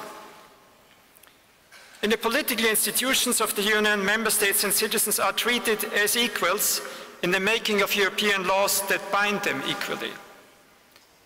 If differentiated integration takes place through enhanced cooperation among groups of member states, rather than through intergovernmental agreements outside the treaties, then it will still remain under the control of all the member states, since the Council needs to give its approval for a group to move forward with their plans for deeper integration. So if political union is what unites the member states, then the citizenship of that union ought to be what unites Europeans as individual members of the larger European polity. But if differentiated citizenship means staying together while at the same time growing apart, can European citizenship really be a source of unity in diversity? Potentially, yes, because union citizenship is constructed in a way that fits an internally diverse union of states. The EU is often described as a halfway house between confederation and federation that is unstable and will remain so for as long as the house is not moved towards one of these two equilibria. But once we examine the citizenship of the Union, there seems to be a third and potentially stable alternative. In a confederation, citizens participate only in the domestic politics of the member states. At confederate level, they are represented indirectly by their governments, which strike agreements amongst each other on matters of common interest. In a federation, citizens participate and are represented directly in federal government. They are also citizens of the states, provinces, cantons, or regions of the federation, but this lower level citizenship is derived from their federal citizenship. Swiss citizenship is acquired through birth from Swiss parents, American citizenship through birth in the US territory, and the citizens of Appenzell and California are the citizens of the federation who reside in the canton or state. The EU represents a third model. As in the federation, there are two levels of citizenship. But citizenship of the Union is derived from member state nationality, not the other way around. It is like a federation turned upside down, with member state citizenship on top and Union citizenship at the bottom. This model fits a union of states with a common citizenship but a high degree of differentiated integration. It also fits a union of states that are willing to pool their sovereignty without giving up on their independence as members of the international community of states, which federal provinces would automatically lose. So the architecture of EU citizenship is thus adequate for a differentiated political union. But is the building material also good enough to support such a large and complex structure?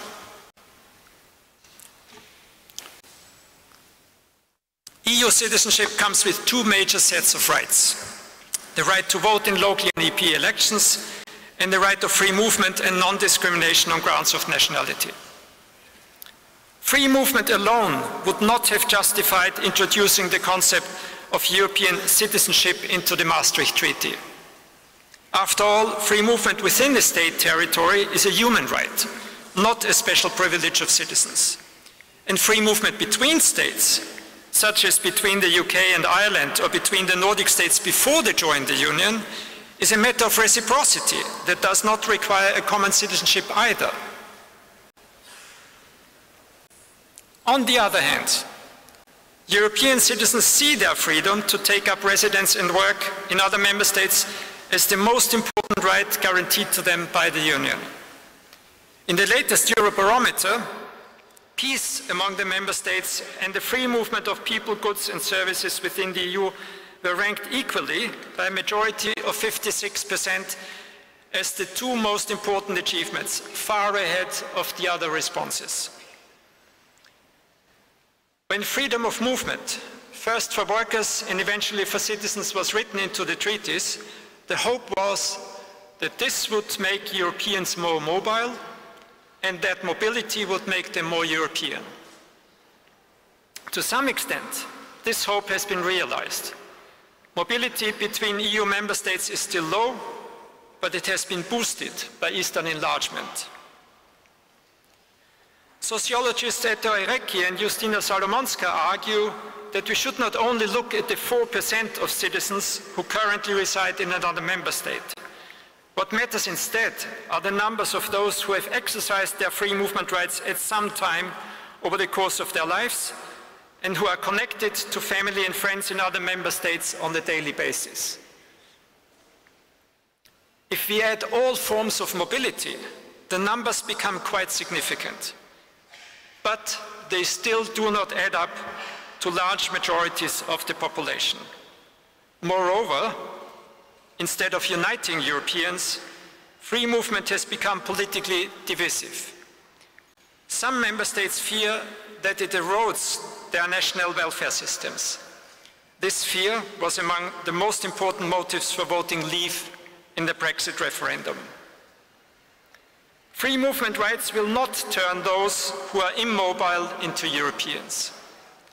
While younger generations tend to experience Europe as a space of opportunities, where they can get higher education and find jobs or partners, the older generations tend to often associate free movement with a devaluation of their economic skills and lifestyles.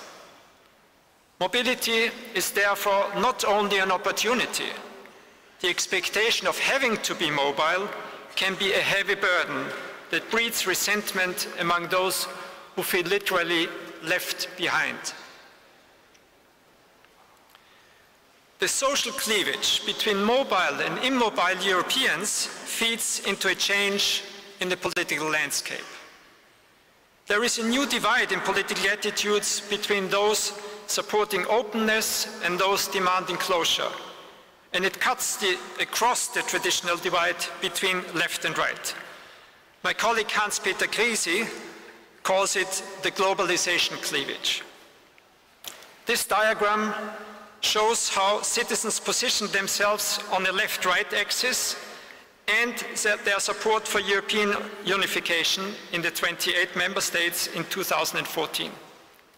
It illustrates quite strikingly that there is hardly any correlation between these two dimensions and how politically distant from each other the citizens of the member states have become in this new political space.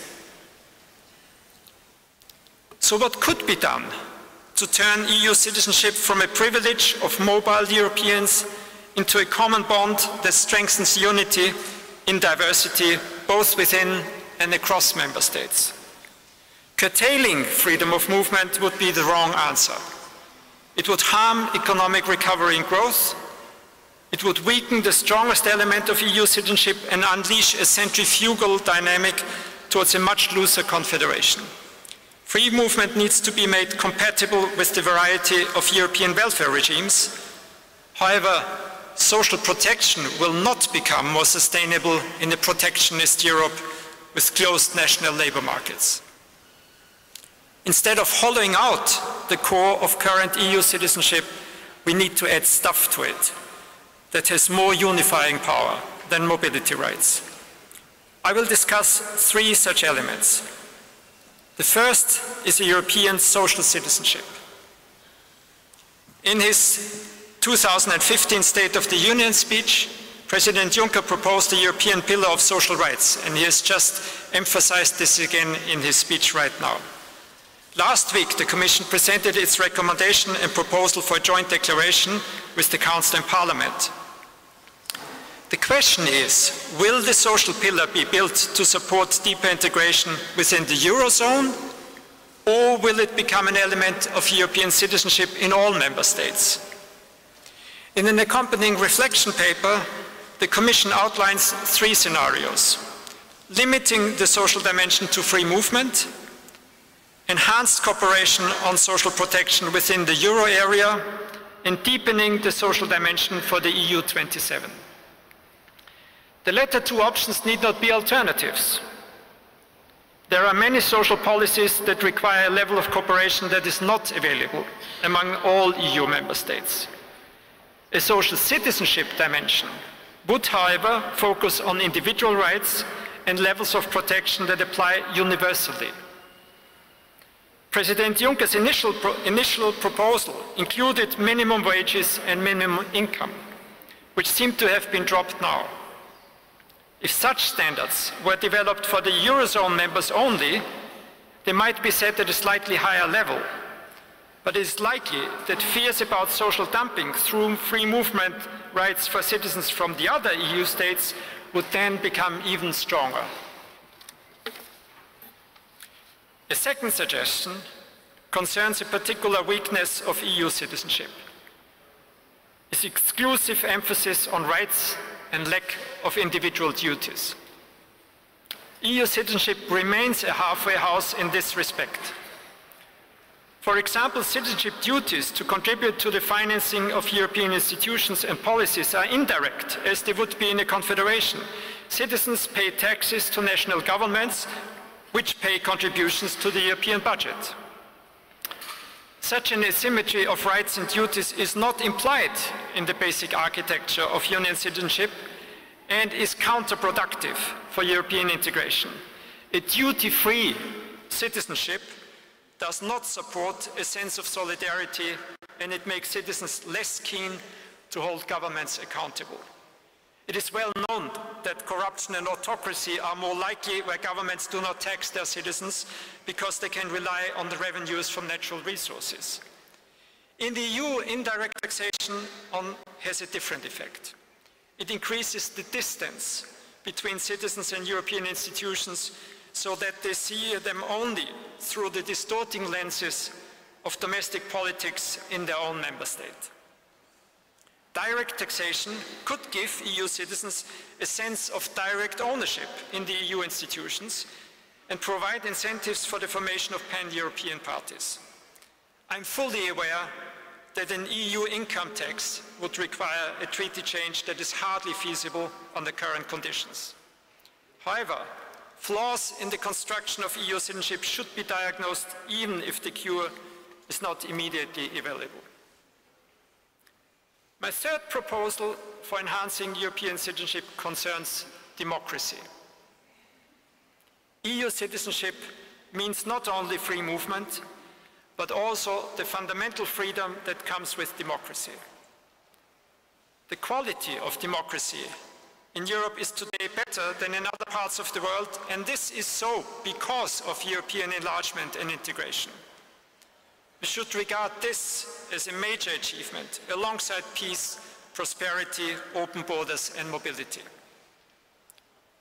In the early years of the millennium, at the time of the Convention on the Future of Europe and the failed constitutional treaty, most observers focused on a democratic deficit of the EU institutions.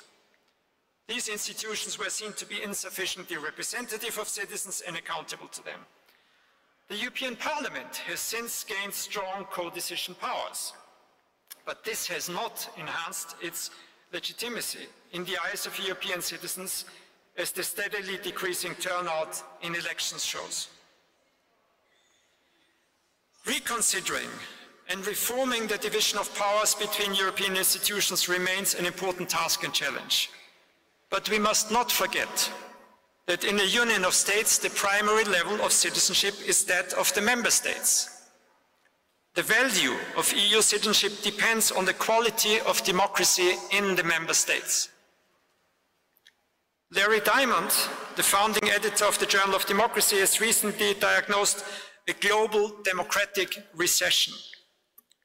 Over the last 10 years, comparative indicators for freedom and democracy have more often decreased than improved.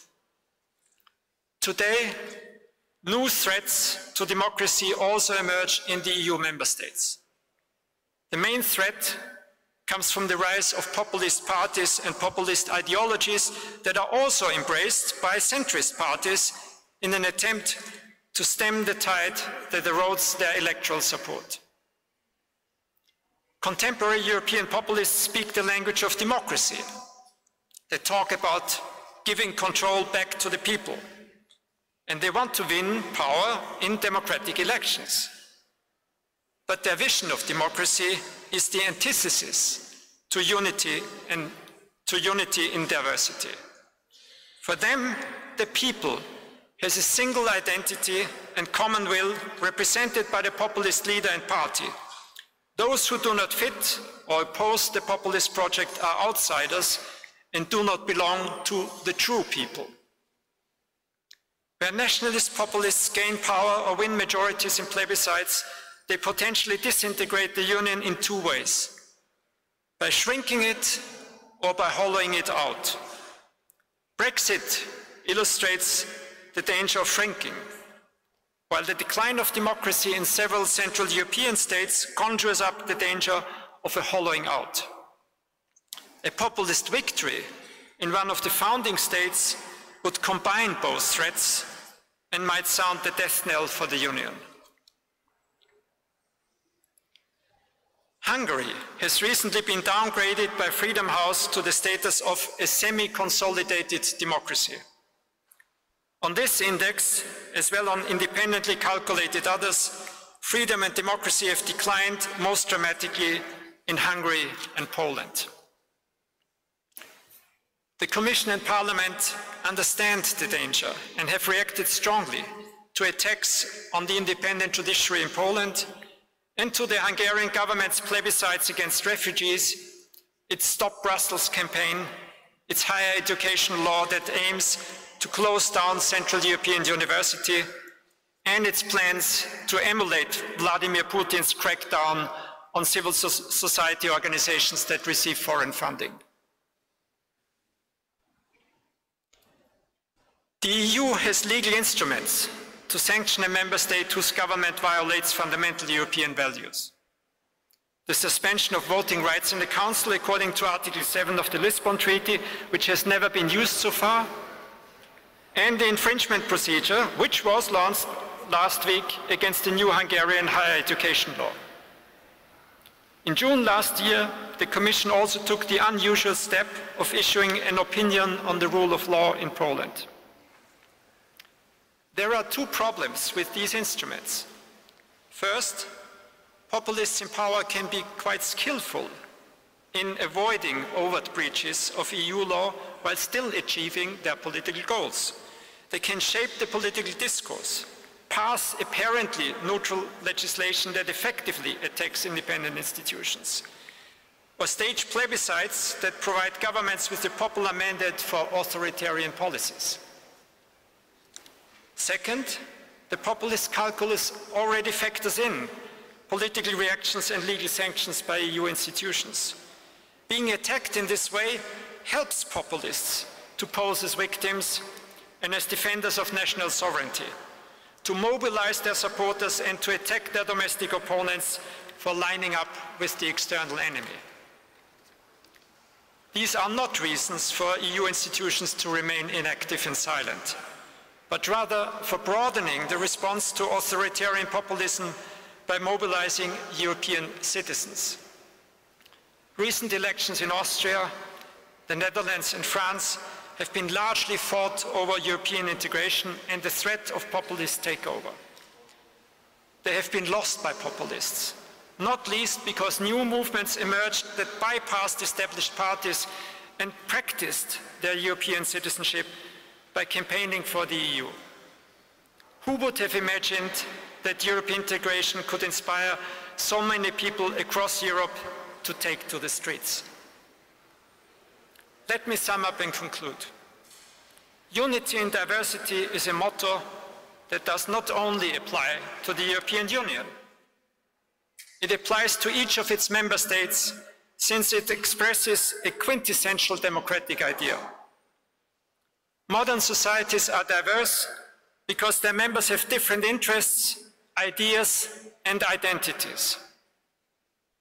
Democracy is the only form of government that can be accepted as legitimate by everybody, In societies where there is structural conflict of interests, where people differ fundamentally in their ideas, how one should live and what is good for all, and where citizens cherish their particular ethnic, religious, linguistic, sexual and lifestyle identities.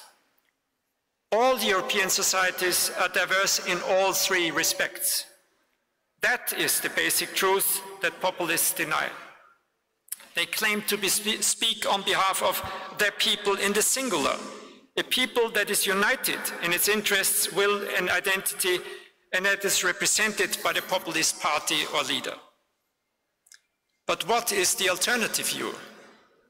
How can people who diverge in their interests, who disagree with each other and differ from each other, regard collective government and its coercive decisions as legitimate? They will do so only if, in spite of their differences, they respect each other as citizens belonging to the same democratic people. Shared citizenship is what unites diverse societies in democratic states. But diversity within the European Union runs much deeper. The citizens of Europe are not united under a single government or a single constitution. The Union recognizes not only the diversity of interests, ideas and identities of its citizens, but also the variety of democratic constitutions of its member states. A union with differentiated and overlapping integration regimes must even recognize that there are different ways of belonging to the Union itself.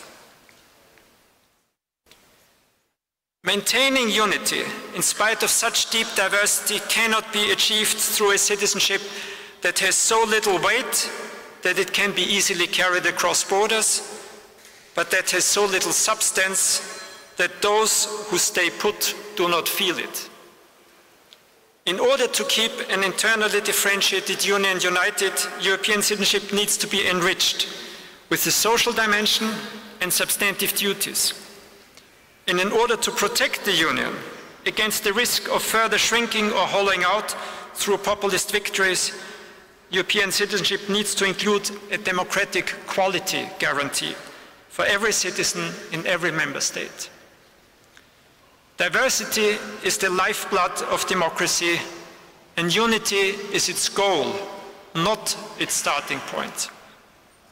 The European Union's motto commits it to this conception of democracy, and now is the time to stand up and defend it. Thank you for your attention.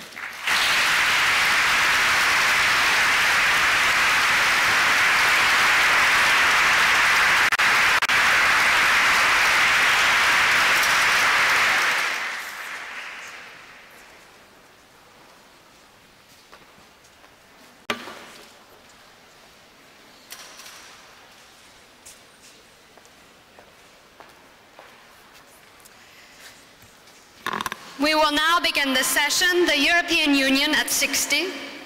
Professor Federico Romero, Professor of History of Post-War European Cooperation and Integration in the Department of History and Civilization at the EUI, will chair the session. Our distinguished participants include Roberto Gualtieri, Member of the European Parliament and Chair of the Economic and Monetary Affairs Committee in the European Parliament. We have Irini Karamuzzi, Lecturer in Contemporary History at the University of Sheffield, Alina Munju PPD, Professor of Democracy Studies at the Hertie School of Governance in Berlin, and Tibor Navracic, European Commissioner for Education, Culture, Youth and Sport. Thank you very much. One would think on the Treaty of Rome 60th anniversary that the best advertisement for the EU would simply be a straight comparison with the previous 60 years of European history. Several speakers recalled this already, and it doesn't take a very deep historical awareness to understand that there is simply no match between the prosperity, safety, freedom under the EC and then EU and the misery Europeans suffered in the first half of the 20th century. And yet, We are well aware that this self-evident truth has little traction today. Most Europeans presume that the continent's tragedies belong to a distant and unrepeatable past, or they simply ignore this kind of metrics, as we all live in the present with anxieties and concerns focused on the future. So rather than compare the record of nationalism and authoritarianism with the achievements of European cooperation, large groups of voters concentrate on their present-day insecurities, vulnerabilities. Many identify with narratives that construct distant elites privileged by the dynamics of market globalization with bottom-up claims for closer democratic control at the national or local level.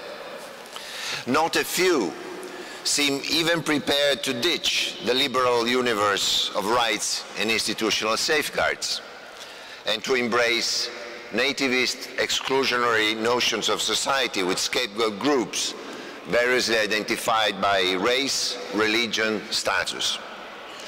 So the paradoxical challenge of this anniversary is to re-engage in a vital cultural and political contest against the authoritarian nationalism that post-war Europe appeared to have conquered and that the Treaty of Rome philosophy in particular had dislodged 60 years ago.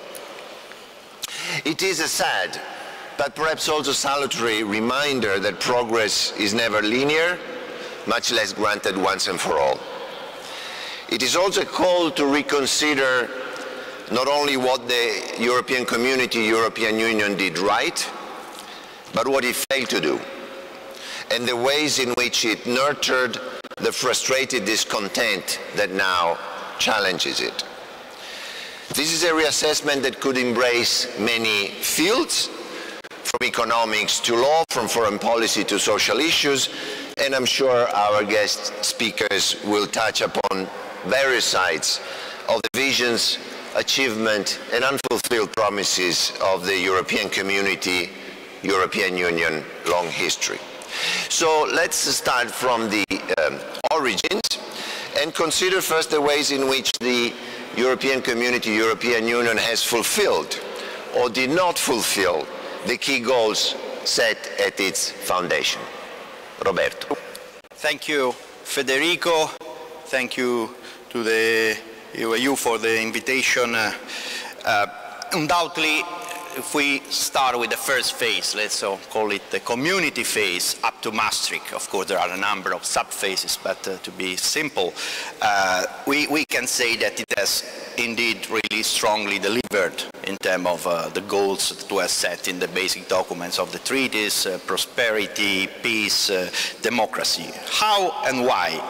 In essence, we can talk about an extraordinary, let's say, triple compromise: political, economic, and institutional, political, Franco-German, and broader reconciliation, economic, the scope, common market and social market economy, and institutional in the feature and instrument, the so-called community system. Of course, this triple compromise worked.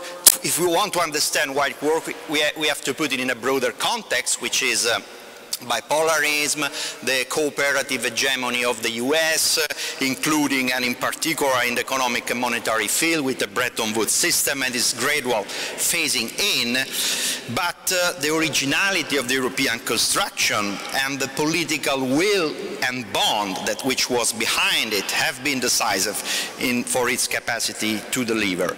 In this context, indeed, the community system has been a fantastic invention which has allowed since the beginning this construction to go beyond international cooperation and has introduced significant element of federal integration, also with the famous rulings of the Court of Justice. We know that, the supremacy, direct effect of your law, etc.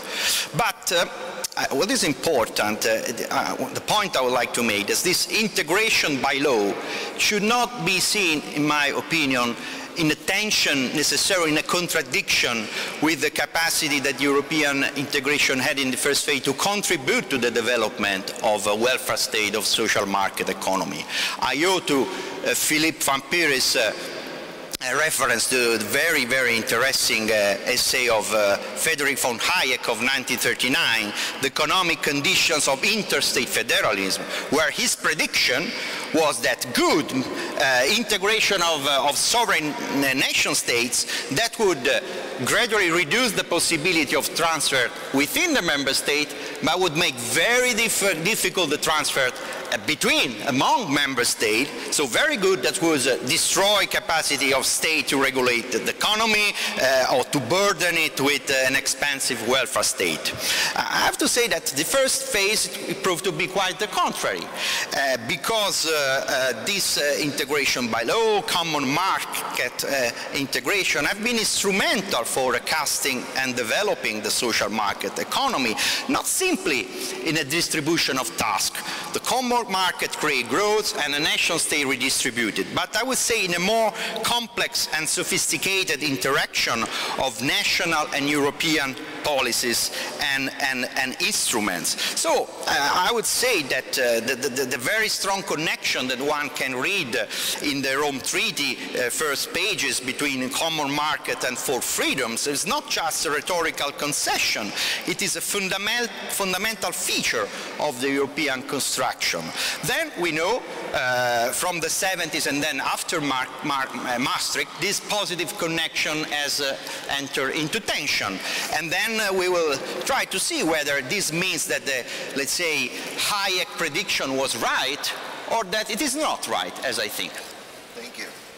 Irene, what's your take on origins? Open this mic. It's not working. Is it not working? Can we have the mic working or? Yes. It's working? I think it's working now. Thank you so much, Federico, for the invitation and EUI. As a historian of European integration, I think if you think about the key goals of EC, European Community, and what turned out to be EU, of course peace features predominantly, but we have to remember how that was accomplished. Europe was divided. Peace was in a way guaranteed by the creation of NATO in the sense of an Atlantic cocoon being created, and also in post-45 European Community and the EU could really rely on a sense of Western dominance in terms of international trade or technology or even where the power politics really laid with the help of the hegemonic United States. But I think the second goal, which is very important, is what the European integration really achieved, I think, is the European rescue of the nation state. Ultimately, the European Community was conceived as an anti-hegemonic, not as anti-national establishment. And I think in those rights it was really successful. It gave the two countries which are considered the motor of European integration, either is France or Germany, a reason to pull part of the sovereignty because it met substantial national interests. For France, it was one way of controlling the dominance of Germany, but also the Germans really wanted and had to show European commitment. They wanted to because they wanted to part ways with their pre-45 history, but also they had to because it was the only way to achieve what was the goal in post-war Europe, which was the unification of Germany. So I think in those rights, we are talking much more about rescuing the nation state than actually putting it on the side. And the third aspect I want to talk about is the so-called and proclaimed prosperity. For many years that was achieved, but not because the European Community or the EU was promoting globalization. Actually, it was fending off the interruptions of globalization. In a way, the European Community was the embodiment of post-war consensus, what we call embedded liberalism. You open up the markets, you learn the mistakes of the interwar period, you try to revert from protectionist tendencies, but at the same time you make sure that the state is there to protect through welfare, jobs, and social and cultural security. Of course, that changes, and we'll discuss that, but I think that were clear achievements that were produced through the EC. Thank you. Alina, what's your take on origins? Well, I'd say that in order to evaluate a project, we should return not to its objectives as we perceive them now, but exactly as their founders have them in mind. And I think the founders of this project were realistic founders. I never anywhere read in Jean Monnet that he really hoped that he's going to go beyond the nation states. He only hoped that by pooling resources he's going to solve better joint problems of different states, and this is what he fought for. I have never seen in any of the founders any sort of megalomaniac reference that the creation of European community, or even as they hoped, of a more advanced form of union in the future, is somewhat an end of history.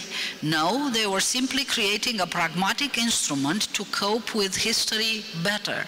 They never thought of you as an end in itself, but as an instrument to prevent crises of the ones that they have just experienced in their own lives recently, and they knew that national sovereignty alone was not able to handle such crises.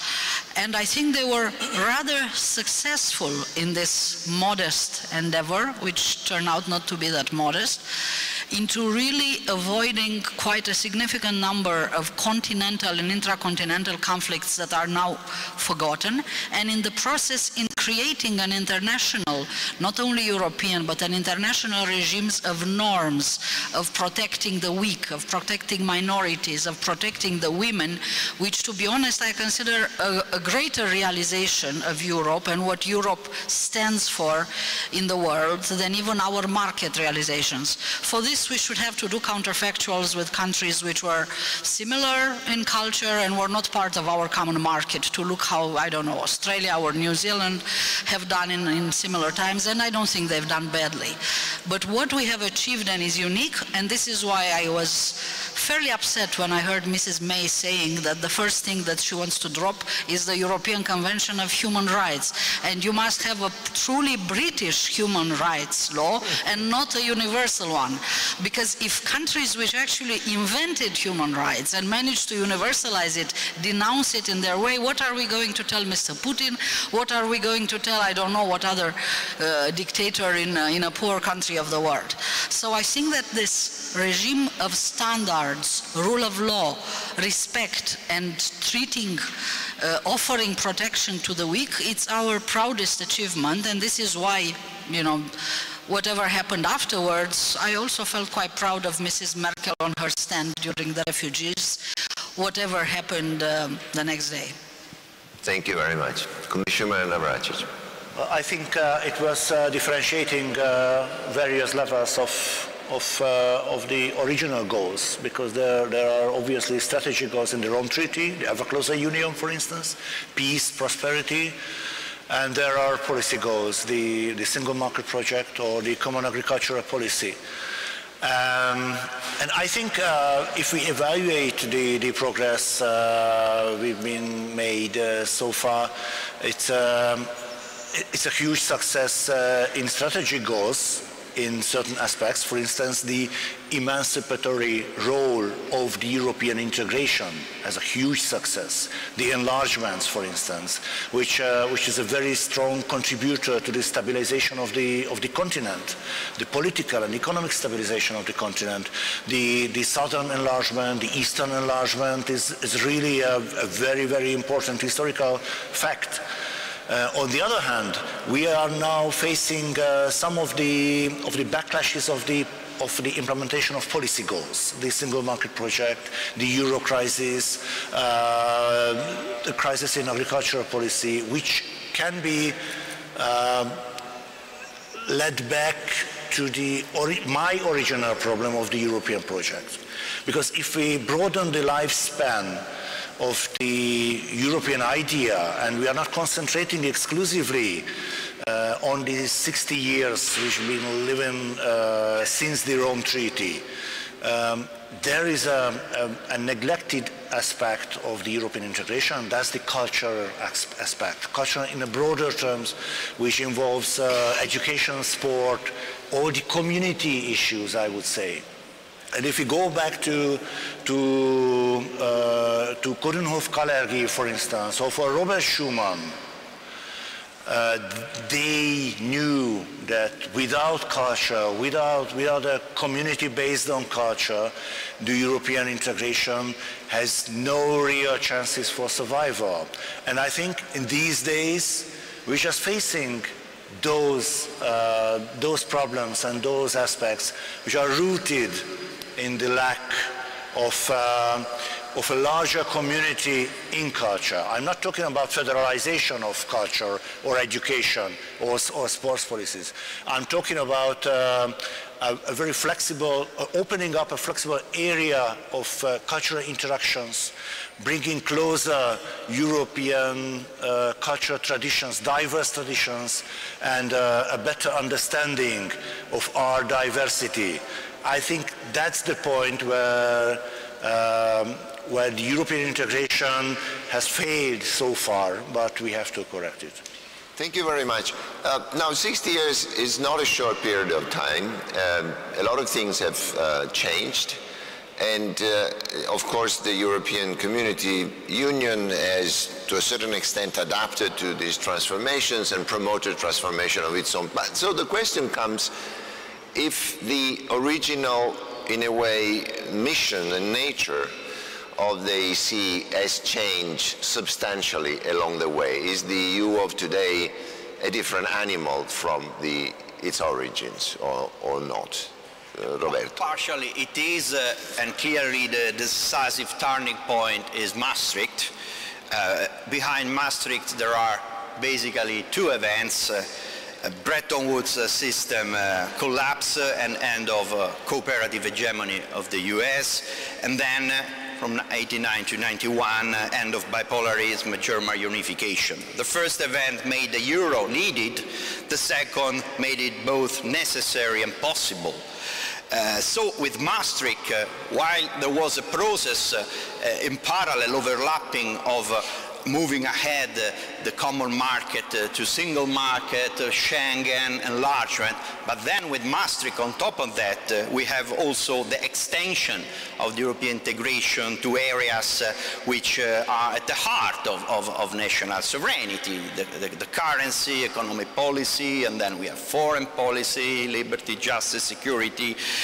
And the issue, the point is unavoidably, I would say, while this common single market process was strongly embedded into the community system, this second process was a bit an hybrid. As Sergio Fabbrini pointed out very clearly, communitarian but intergovernmental, and within that this asymmetry between monetary policy as an exclusive competence of the Union, economic policy as a decentralized competence of member state, supposedly within a set of rules, and then a number of very strong safeguards, no bailout rule, no monetary financing, unanimity for the budget. That was a budget for the single market, not a budget for the single currency. So this, of course, made this construction of the EMU very strong, necessary to protect, but also fragile. And the crisis showed how this construction was fragile.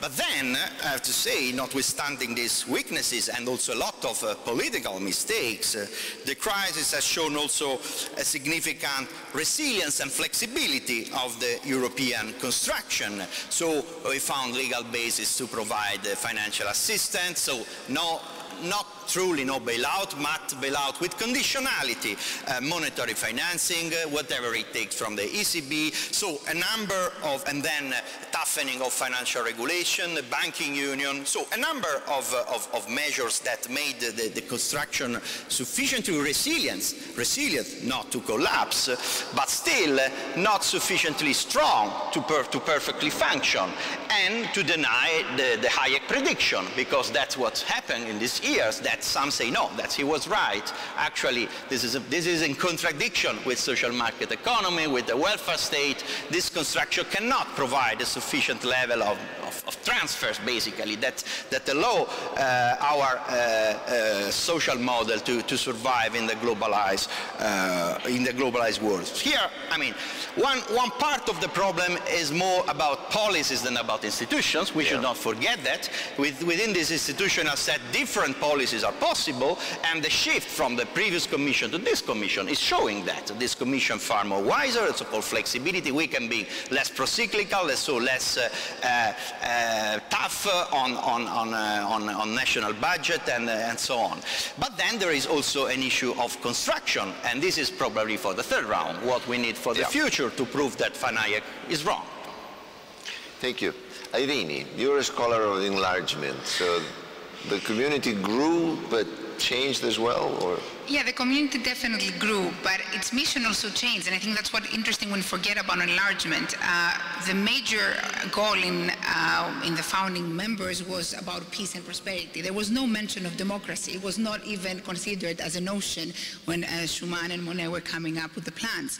And what is interesting is when the Southern European dictatorship collapsed in the 1970s, and they started knocking on the door of Europe, asking, equating Europe with democracy. Of course, there were no mechanics in place, but Europe suddenly discovered through the applicants, and that's what is interesting, they did not come up with a blueprint, the applicants themselves made Europe as an anchor of democracy. In a way, acceding to the European community meant that it would be a guarantee for democratic institutions. And I think that was so successful. I mean, and Alina is right, if you look in the 70s and the 80s, that when Eastern Europe and the fall of the wall came about, they in a way took over the same rhetoric from the Southern Europeans and mobilized along the same ways. This time the EU was much more prepared, of course. They had learned in a way from the mistakes of Southern Europe, and they had a set of conditionalities that came about. And this is an ongoing exercise. I find that the EU, if you're a historian of European integration, you really understand that it's a trial and error process. And of course, errors can be sometimes detrimental, but also there's an immense effort in trying to adapt to the different contexts. I think another way that the EU has not changed, though, unfortunately, is this blind belief in the Monnet method. That in a way, if you allow for some kind of functional integration, that a spillover will automatically mean more political integration. And we see the limits of this approach now. And I think already that started, I mean, the major turning point, and I agree with Roberto, is the 1970s. The moment that this age of fracture, the collapse of the Bretton Woods, and the tarnishment of national welfare, the EU, the EC at the time, stops being, in a way, a protector of the interruption of globalization and becomes an enforcer of globalization by tapping into schemes like the single market and the euro, which were, of course, were politically imperative, and there were many other reasons behind that I won't go into, but definitely meant that suddenly economic integration moved much further than political integration, and suddenly you had an imbalance between the political and the economic legs of European integration. I think that's the challenges we're facing, how you're going to compromise that when 1 out of 5 Europeans do not want to move more control from their national capitals to Brussels. Alina. Well, I would say again that Europe was conceived as an instrument to solve problems, and as well as it was treated under this instrumental aspect, and this is how people still perceive it, highly instrumentally. You know, I once spent 3 days with other academics in Brussels, judging applications under a really unhappy terms of reference launched by DG Research, which was called How to Create European Identity, using Brussels flag, Brussels hymn, I don't know what. And we were giving away millions of money to someone to come with this miracle solution. And this is 5 years ago, right? In the same time, I was watching in my hotel at the reception how people from Flams Bloc were singing in the Belgian parliament, dressed in some 19th century outfit, only they know what. So I simply realized that not even in the capital of Belgium had we managed to eradicate a nation state and to create a European identity. But this was not part of the initial objective, so I think that Europe started losing effectiveness in the moment when it became an end in itself, and in the moment when it started creating instruments for this end in itself. And Euro, unfortunately, is a part of this. For Europe Europe to be effective, even under the original design, it would also have needed convergence to succeed. And Europe went fairly well as long as convergence progressed along. But Euro being such a demanding instrument, we actually had a repetition in Germany, right? We had seen how the Deutsche Mark had worked when the German reunification took place between the East and the West. The East was entirely swept out. You know, common currencies are not convergence instruments. They will take out differences in competitiveness. They will not attenuate them, and in any way they will not address them, right? And this is what we are doing now, and we have been doing for a while, patching an attempt which is very difficult to succeed, seeing the differences in governance across the continent, the way the continent looks presently. And that I think we should contemplate, because that's not going to go away. We had become a few years ago extraordinarily arrogant in believing that we can change countries top down. I heard a lot of that. And this is what I work about as a scholar in changing governance. I look at the 110 countries outside Europe where EU gives a lot of money. I look at European countries, and and I look at Italy. As a young woman, I was very impressed by an article by Commissioner Monti. He was Commissioner of Competition, I think, for the time, who wrote that Italy must necessarily join the euro, so it was before, because otherwise, by itself, Italians will never find the discipline to rationalize fiscal spending and their own government. And I read this, and it was like on my own country, my own original country being Romania, and I said, yes, we must also absolutely join EU, we must absolutely join euro and, become more rational. And I've seen some figures from an institute called Demos in Rome 2 weeks ago, and apparently for the last 10 years, only about 11% on the average of Italians consider that Italy has better governance now than before Mani Pulite. And if I look at my own country, and at Italy, I think Italy is the future of Romania. I don't think we're going to get better than this. And of course, we're not going to get Italy's past, which is, yours to share. So you don't really change governance with European instruments. If countries which had been in the oldest, most of the time, who had enlightened elites, someone like Monti, who had a project of transformation of the country using external incentives. And Italy didn't change, Greece didn't change, the first generation of East European countries, I can tell you that they didn't change. Those who are doing very well, like Estonia, they did very well from before joining EU. They had the domestic agency, because that's what it really matters, from before. They were more liberal than the European average country, and this is why they did so well. This is why so bravely embraced the euro and all this. So we have to be a little bit more modest. And in the 110 countries that I survey, where we give money for over 10 years, I have just the simple descriptive thing. I have a list with 10 countries which changed most in governance, which are very small changes anyway, because this is the most difficult thing to change, the way you operate your government. And 10 countries with the top EU receiving list, and there's not one country on the same two lists, right? And which is not surprising, because the country to whom we give most money for rule of law is Turkey, the country to whom we give most money for anti-corruption is Ukraine, and the lot. So the thing is, we work fabulously as an insidious agent of change. Our Europeanization through contiguity is what works fantastically. Slovenia transformed by Carinthia next door, and Estonia transformed by Finland, and by sort of direct thing, not through this top-down imposition, even with treaty, even with conditionality, and with showing people things. This doesn't work for ourselves. And I think we should sort of reconsider what we can realistically do and learn from what worked in the past, but also from what did not work. Thank you. Commissioner Navracic. Just to continue, I think the original principal mission is the same, but the details are always changing. Just because we become smarter or more experienced during this process. In my reading, this 60 years is about a very simple or logical assumption, neo-functionalist assumption, that if we start a strong, close cooperation in one area, it will spill over to other areas as well. So there will be an automatic or almost automatic process of integration in every areas of the life. And our learning process is the realization that it's not so easy.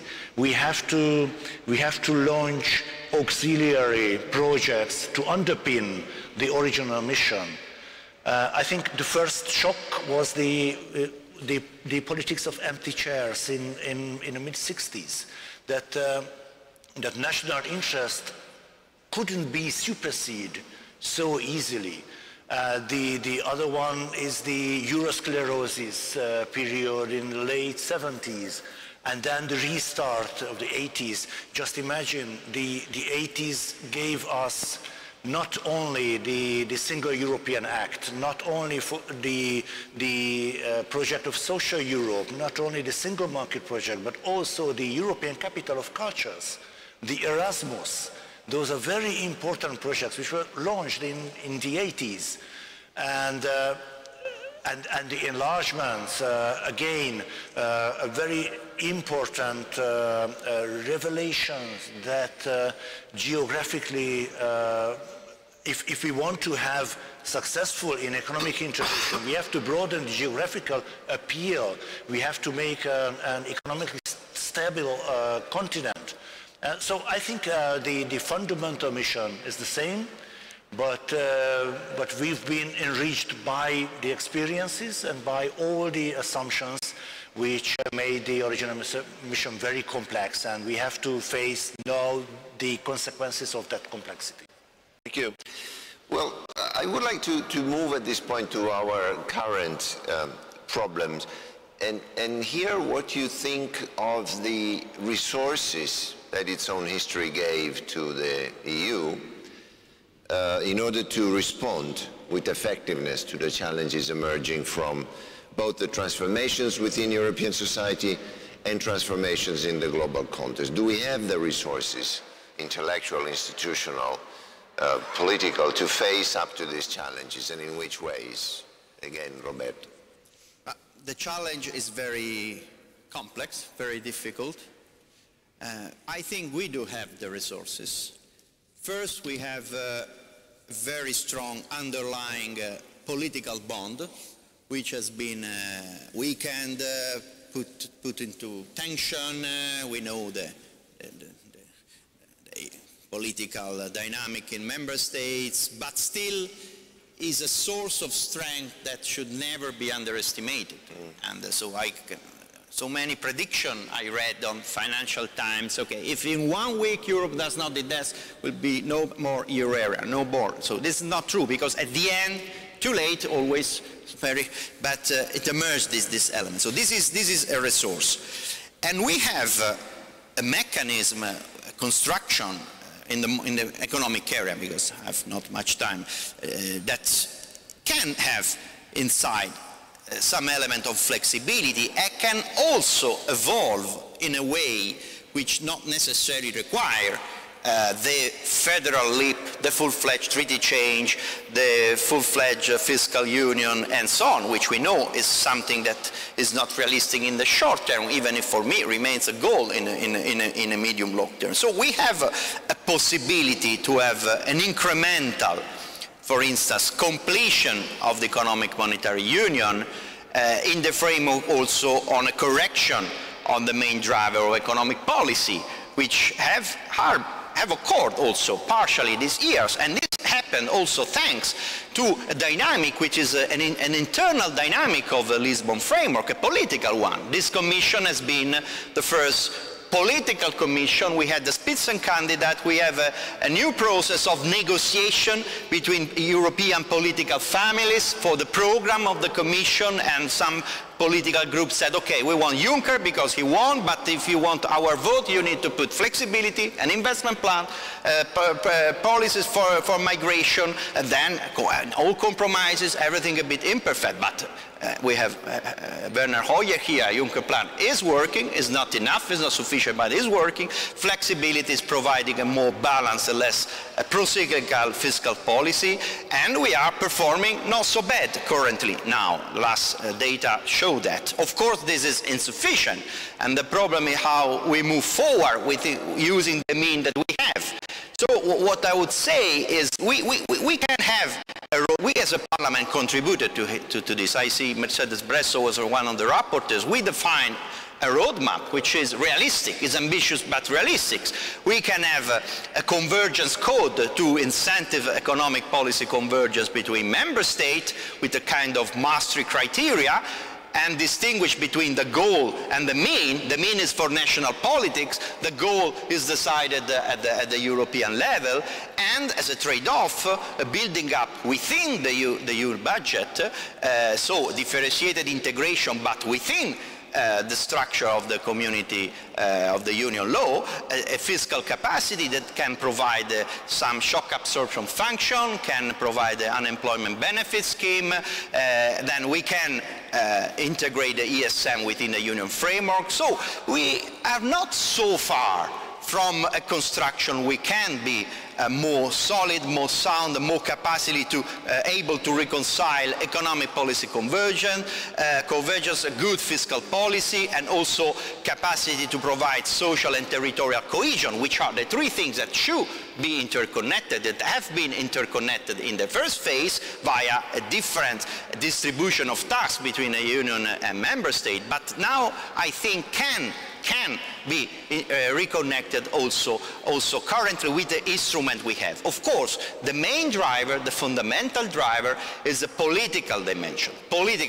We cannot have an artificial separation. I agree that the logic, the theory of external constraints, the external constraints of EU rules will by definition improve the quality of national politics or national government. This does not work. It has to be a political process, and we have to incentive to the interconnection between national politics and European politics, political families, relations between members of European Parliament and members of national parliaments, meeting of political families before the European Council where the institution cooperates, agendas. So it's a process, it's complex, it's difficult, but I bet that the next European election will see far more attention to the choice of member of the European Parliament, because now we have more power and some part of society understand that it is important who goes there and what they do. And so we will gradually have also a stronger politicization of this dynamic, which I think is the condition for making this incremental process working, and also overcoming the main issue of trust, of lack of trust, that currently makes very difficult to even talk of any kind of risk sharing, of mutualization and so on. I think it's a process, it's difficult, but it's possible. Irene, are you similarly confident? As a historian, probably tend to be more pessimistic. I think the idea that voters will suddenly turn against protectionism and populist on their own right, it's more of a cosmopolitan wishful thinking. I think there is a solution that has to be found first at the national level in terms of addressing this, that, advocating liberal market economies and this revolution of technology will leave some part of the population worse off.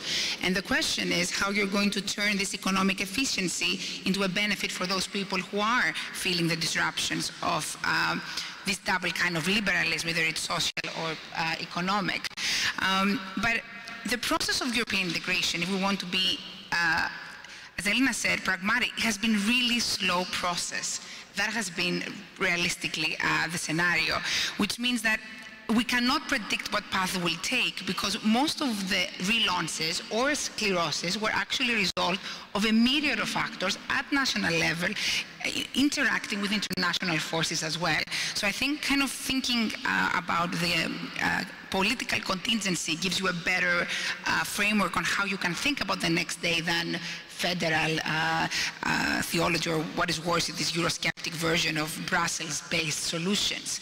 So in a way, muddling through is not a bad policy for some time. History has shown that survival mode can carry you for several times. Now, if that will erupt into a crisis, I don't know that, but I think what is interesting about our times is that EU is part of a bigger question, which I think, are we enduring now a small, in a way, a pause in the bigger narrative of the great convergence? We have to make our minds what stories about this globalization story we've been telling for the last mainly post-45 hyper-globalization since the 1980s. So in a way, the kind of story that we tell, I think, will pose the bigger question. And what do I mean by that? How are you going to win over public sentiment? Which version is going to pertain? Isn't that the globalist one or the one that returns back to the nation state and ends this elite-driven globalism?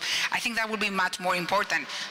History teaches that stories are powerful instruments for mobilizing public energies, for endorsing alternative visions.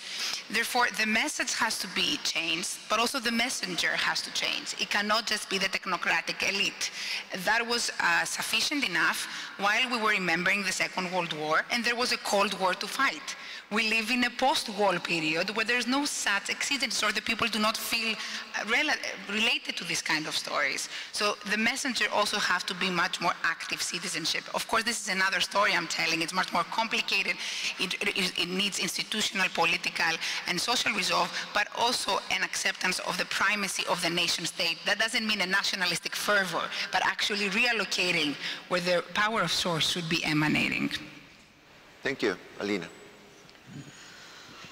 So in a small, wonderful book that I recommend to everybody, my very distinguished senior colleague, Professor Klaus Offe, the book is called Europe Entrapped, basically says we all ask what should be done. But actually the preliminary political economy question is who should do something? Who is the plausible coalition of people who now has the potential to reform Europe and make it fitter for survival? I mean, is it us? By us, I understand people who gained a lot from Europe so far and who are the rather thin European elite. Well, I'm not sure we are sufficient. Also, we seem to have a lot of feelings going on against us as main promoters of the system. Who is a winner? And we know from old research as well as new, that in public opinion surveys, people the most promoting of Europe are people, unfortunately, who stand to win more of Europe. The most educated, people with most transferable skills, and not the others. The others have never been, great enthusiasts. Can we go on with a system where only the winners are the promoters? Is this enough for times like this? Or should we try to forge better alliances? And seems to me clearly that the answer is the second. Also in terms of ideas and creativity, remember that Americans after September 11, they went to Hollywood and they hired some script writers because nobody at Pentagon had ever in their nightmares had the idea of some, planes coming and hitting the world towers. And they said, we need some thinking totally out of the box for something worse that can happen. I think that this is what we should have done after Brexit. I've been in numerous scenario groups, and I can tell you that all of them are within the box. We cannot find solutions because we look at these solutions in a very restricted group. We don't even realize, in fact, how confined we are to a certain mental space, and we cannot go beyond this border. So alliance, let's see, who gets together. I think that's preliminary to anything. And as to real things to do, I would just offer 3 directions, but I'm not in the situation of doing any of this, for all their worth. First, I think we need a real PR, late as it is, for globalization in Europe. And this PR, if I looked at the list of the 10 first allocations on the Juncker plan, they didn't seem to me to be that. The first one went to the city of Gothenburg, which is one of the richest places in Europe, for Gothenburg kids to write books and organize a mega fair how to market their books. This is very, very nice, but I think we have more pressing groups who are going to some elections tomorrow and who need to be compensated today if they're not going to go to those elections with a precise goal of blowing all of us up here from the stage forever. And I think this is, late in understanding. This has to go through a different mechanism than our usual bureaucracy, who writes better projects and who has more money gets more money, or we are really lost because we are living democracies and voters obviously have ways of getting back to us. The second PR that we have to do is for ourselves. We are spending structural funds in a way that nobody really thanks us for it. I mean, I'm not a great believer in convergence, less and less if I look at the academic evidence. But think of all this money really like a publicity fund for us. Think that we could involve people from the planning, what is this money really for, instead of giving it to local elites and reinforcing exactly the elites that people complain about, to have a totally social accountability mechanism open for the funds until their audits. You know, there has never been a negative evaluation of EU funds in places like Sicily or other places like this. If you look on paper, they've all been spent marvelously. Ask people there, have EU funds changed your life? And they tell no. But they could tell yes, and that would be a big, win PR-wise for us. But again, this is a radical revolution of the type we cannot conceive, because it means that the methodology by which we disperse these funds are different. We have to go to the people, or the people will go to someone else. I don't mention names, right, these days. And the third thing, we have to do some PR for elites. We are considered elites, we are considered establishment. We see this feeling growing day after day. Even before elections in the United States, there were 67% saying that everyone, elite and establishment, wants what is bad for the country and just good for themselves. It was enough to see this to realize that Trump will win, I won a bet with my Deutsche Bank banker. I said, no, there is no way someone from establishment will win with these public opinion figures. Do you know the figures in Europe? Do you know that in Europe we have 2/3 people saying in a Eurobarometer that it's connections and bribes which ensure success in Europe, both in the public and private sector? Don't tell me that people are paranoid. These are the people who vote, plus they're not entirely paranoid when connections are concerned. We have to fix this. The way to fix this is to simply get a Scandinavian lifestyle, because there are only 4 countries in Europe presently where people who are so paranoid are on the minorities, and these are the Scandinavian countries. Whatever they do, bare offices, politicians on bicycles, we have to copy and do it all over if we want to survive. You have to understand we are in a survival moment. We're not talking about going further with Europe here. We are talking about saving the elite who can make Europe survive, one day more. And just I'll end with this. I mean, look at this palace. When Florence was at the height of its good governance, which was under the Priori, there was no decoration here. None at all. There were no statues, there were no frescoes, because there was nobody to commission this money. The commune was very poor. The priors just had 2 months as terms, and they were not paid. They only had their expenses paid. This is how government worked. When did they start to decorate and make it the beautiful building that you see? Well, when state capture came in, so in other words, the Cosimo I and further on, right? We have to return to at least giving the impression that we are bare and we are here to serve Europe and solve people's problems, or they will replace us with another elite. Don't be surprised, but another elite does exist in Europe, and you will see it coming through these populist parties. Thank you. Commissioner Navraci.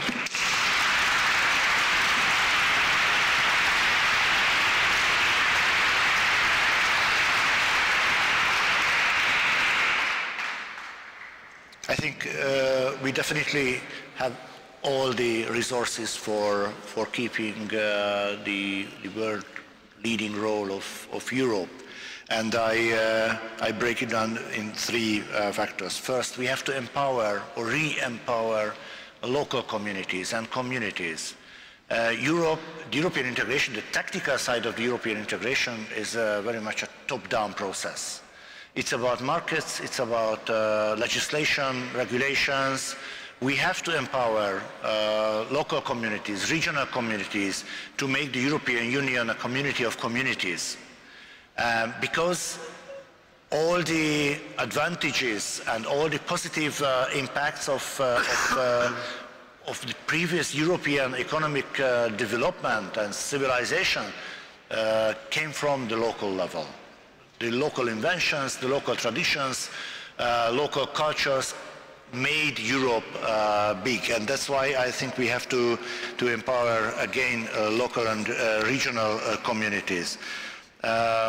This community of community conception can help us to make the whole European Union more flexible to face the challenges, to address challenges, and to react to the future economic or even political developments in worldwide, just because a more flexible structure makes are more adaptable to the ever-changing circumstances. And the third one is we have to harness all the results of the European cultural traditions. We can use all the European inventions, just for example, the cities. Cities are European inventions, as we know it.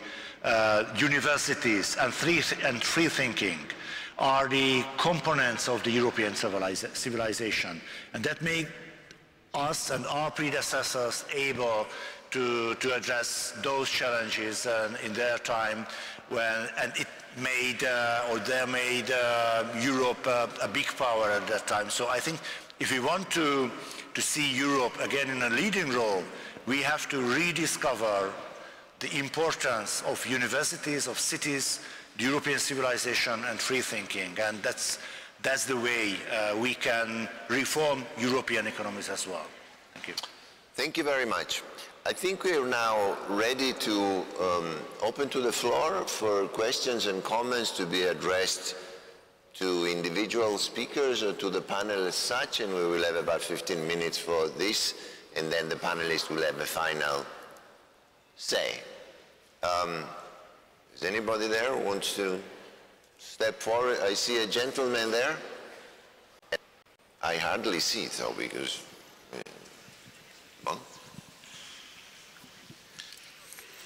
Thank you very much. I'm Endre Borbat, a researcher from the European University Institute, and this question goes to Tibor Navracsics, Commissioner for Education. I felt very strongly for what you said about cultural integration, the importance of universities, rediscovering the freedom of thinking, the importance of universities again. So this question is formulated to you also as a former academic and also as a former leader of Fidesz. What's your take on what we see in Hungary nowadays, which seems to be a deliberative attempt to close down the region, one of the region's most important universities, Central European University? How do you relate this from a European perspective and also from a Hungarian perspective? And what do you think the European Union can do to stop the process which is happening or seems to be happening in Hungary? Thank you very much.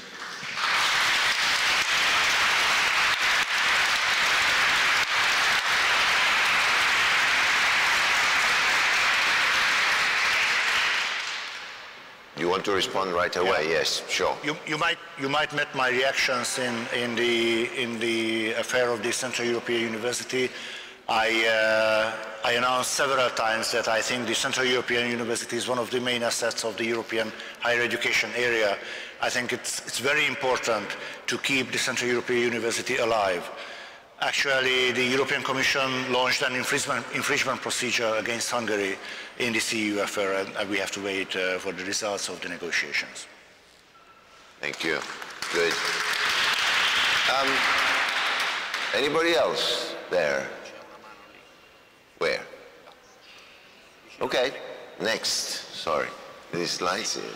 Thank you. Just following up on your answer, I would like to ask how probable it is that Orbán Viktor will continue with, or will be successful with his strategy that he's doing at home, like separating the two entities, the two legal entities, saying CEU and Közép-Európai Egyetem are two different things, two different universities. Is the European Parliament, the European Commission, and the EPP aware of this trap?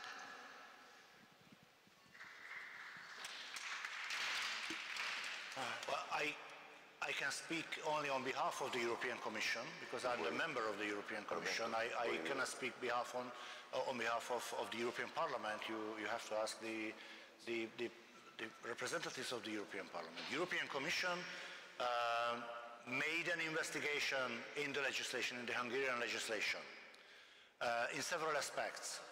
There is a report on that. For instance, my Directorate General, which is the DG EAC, the Directorate General for Education and Culture, made a report. Education and higher education, both the content and the structure, and all the conditions of the accreditations belong to the exclusive competence of the member states.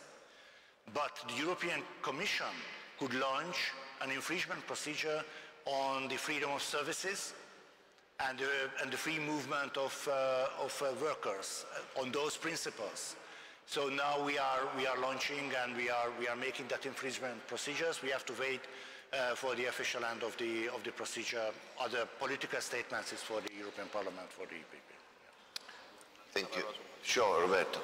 No, the European Parliament and Social and Democrat political group is very much aware of that. It has taken a very strong public stance supporting CU and being extremely tough with any action that might undermine its existence and independence. So we also participated to a number of political events, always. Moreover, we of course push the Commission to be very vigilant and active in this field. Are there other questions for the panelists or comments? I don't see anyone. In that case, where? Okay, please, lady there. Thank you. I'm here on behalf of my students who go on Erasmus programs in terms of vocational colleges and do different exchanges. And I have a question about what is your message? I mean, the Erasmus programs are wonderful programs because the money is very well spent, I want to say it here, because it changes the lives of the individuals who participate with these programs. But my question is, what do you do in terms of reaching those young people besides the educational programs? What is your message or your mission you would talk to young people and reach young people besides education? That's my question. Okay, thank you. Thank you very much. I think we can perhaps start with Commissioner Navracsics about this topic and then come gradually back for you to respond to the other speakers as well and close the session with about 2 minutes each. Okay, thank you. Just very briefly, for me, Erasmus Plus is not only about education, it's not only about students' mobility, it's about developing a new kind of European identity, a European identity which can be feasible because it's not supersedes national, regional or local identities, but it adds to those identities, and that's why I think it is very important.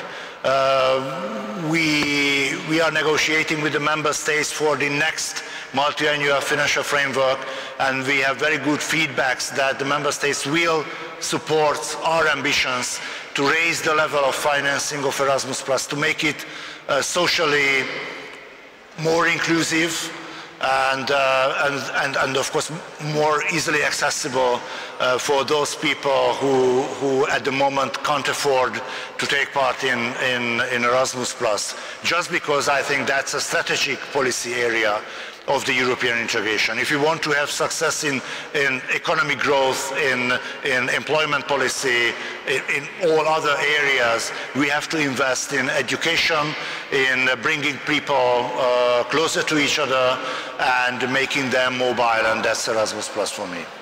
Thank you. Alina, do you want to come back to some of the issues raised by the other panelists, briefly? Just a word on the future of Europe scenarios that Jean-Claude Juncker mentioned earlier, where I think he was remarkably candid to say there should have been only one option, but out of courtesy they added the other options there, okay? And they didn't edit all of them, all right? In options analysis, I'm teaching a policy school, you tell students you have to put all the potential options. Nothing should be left out of the alternatives, bad as they are. You know, if there's some bad actor who would put forward a problem, this has to be there. So I think that first problem with the scenarios is that they're not complete. The worst alternatives are entirely missing.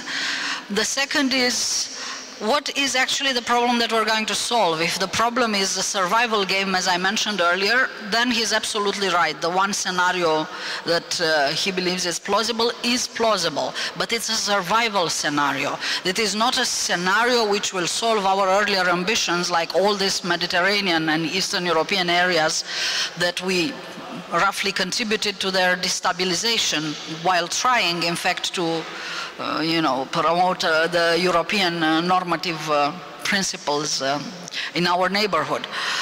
And where would the solution come for this second thing? I mean, first, I think you have to survive. My friend Krastev is right. Survival in times, when you're endangered, survival is first thing. First, survive. But second, what do we do with these broadest areas? I think it is our proudest achievement to have stabilized Europe, but I think that if we look at our peripheries now, from Macedonia to Donetsk to Libya, we're not looking good at all, and it's not that one option which would solve this. That simply needs something else. Irene. Yeah, I agree with Elena about the complexity that we are in survival mode. I mean, ultimately, one of the things that Europe should be doing, instead of saying more Europe as a mantra, actually trying to understand what are the complexities. And after Brexit and after Trump, we have to think about the unthinkable. And the dissolution of the EU, something that we never want to think about, actually could be a possible scenario. So one of the creative thinking that at least the elites could do, and hopefully the people will follow, is actually drop this rigid one-size-fits-all. Ultimately, if you see EU now, is quite flexible. There are a lot of opt-outs. Some people are part of the euro, some part of the banking union, some are part of NATO, Schengen. So in a way, I think the key is adapt greater flexibility of the network for now, and I agree it's about surviving for the time being, not about advancing at least. And I think in this multi-speed, multi-tier union at least, they will offer more panoply of weapons to be able to fight what seems to be a decline in general. But the last point also, the French elections next weekend reminds us that ultimately it is about the nations and what decisions they will make. I mean, there is a limit to how much Europe can do. It's the public themselves and what kind of politicians they're going to elect who are going to endorse or reject that kind of European dream. Thank you, Irene. Roberto? Yeah, but indeed it is a union of citizens and member states. But it's not only a union of member states. That's the difference. It's also a union of citizens, and that's a dual element of legitimation, which is not symmetric, which of course makes national politics predominant, but still goes beyond that.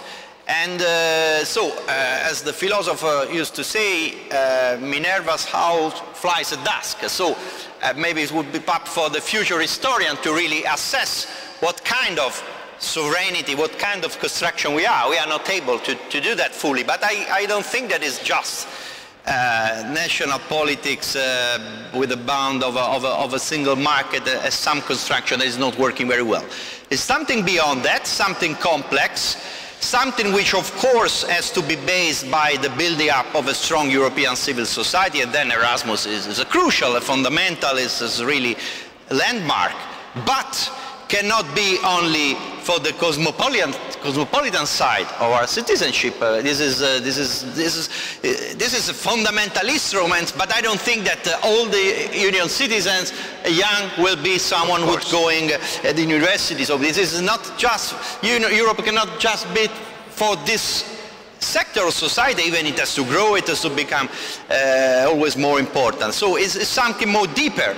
And we goes back to the fundamental element of our European social model and the need to bring a different balance between a national and European component. I think, again, that it is possible not only to safeguard, but also to relaunch it, and that we are not just in a survival mode, and that we will finally choose not only for the first scenario, which has, by the way, some dynamic, but also for a combination of the scenario, where also the differentiated integration, the multi-tier, is possible, necessary, is useful, but should always be within the union framework, exactly not to undermine this very concept of the union citizenship, which is starts from member state citizenship but goes beyond that, and is also as within a framework of a political and institutional system that can work,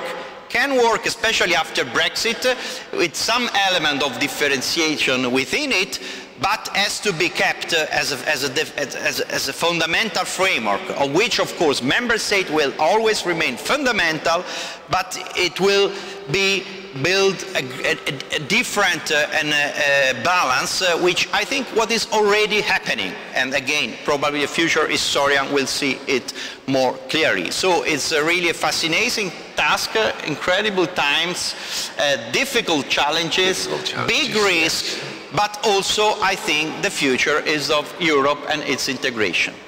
Thank you so much. I think we bringing this panel to a close, and I would hope that you would join me in thanking our 4 guest speakers for their very lively opinions. Thank you very, very much.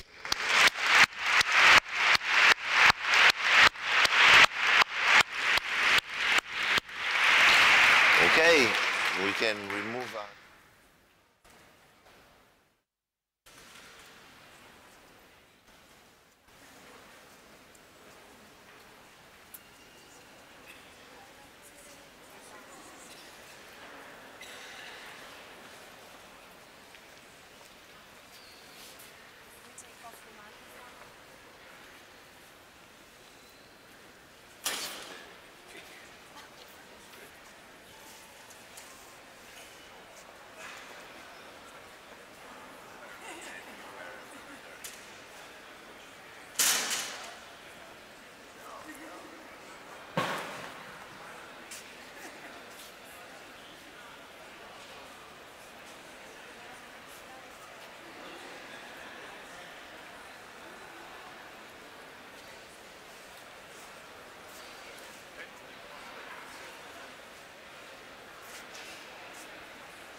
I'm Klaus Weinberg.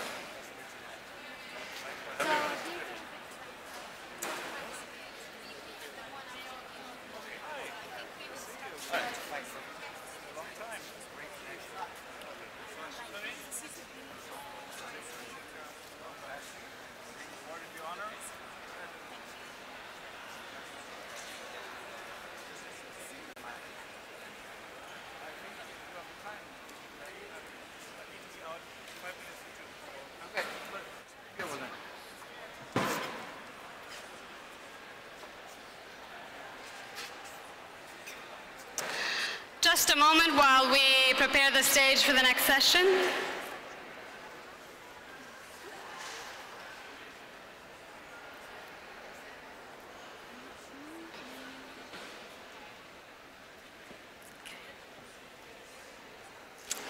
Well, in this last session of this morning's conference, I'm pleased to introduce Mr. Werner Hoyer, the President of the European Investment Bank, who will speak to us on investing in Europe. Mr. Hoyer's speech will be followed by a one-on-one discussion with Klaus-Dieter Frankenberger, the foreign editor of the Frankfurter Allgemeine Zeitung. The discussion will be followed by a question and answer session. I'll leave the floor to you. Thank you. Thank you. Buongiorno. I have the great pleasure to chair this session, which will be the last session before lunch. I promise you this will be fascinating and thrilling, so that you are really prepared for your meal. I just wanted to say at the outset a word of gratitude. The organization I represent is a knowledge partner to this event. We are very proud to be here, represented and contributing to a marvelous debate, a necessary debate in this wonderful city of Florence and in this magnificent building, Palazzo Vecchio. Building a people's Europe, this is the main theme of today's event, and this theme has many aspects and dimensions: political, value, democratic. But it also has a very physical dimension, so to speak, the nuts and bolts of Europe. And we don't have anyone better to explain to us what this is all about than my good friend Werner Hoyer. Werner, the floor is yours.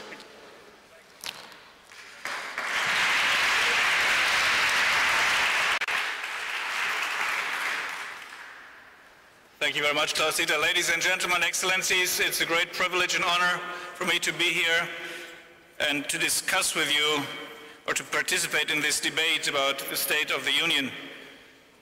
A call to all Europeans, a call for a new renaissance, as one can say in this city more than anywhere else. Think of this beautiful city back those days when the greatest minds of Europe gathered as pioneers to create wonderful works of art, to expand the boundaries of philosophy, politics, ethics, theology, to develop commercial empires and great intellectual realms which shape the world we live in today. These intellectual pioneers could have taken a negative view of the world at that time. Just think of war and plague and famine that dominated the previous centuries. Instead, they took a leap of faith. Those pioneers neither retreated nor conceded to history's dark march. They found a new path, uncovering wonders as they advance on their route. Let me congratulate the European University Institute for choosing this year's theme, Building a People's Europe. Rightly putting the European citizen at the heart of the debate, and our work, indeed, also at the EU Bank, is to contribute to creating jobs, to building bridges, to securing a better future for all of us. Man is the measure, and our measure must be tangible, better lives for all citizens of Europe. This year, we celebrated the 60th anniversary of the Treaty of Rome, marking the genesis of the European Union and also the signature of the founding documents of the European Investment Bank, the EU Bank.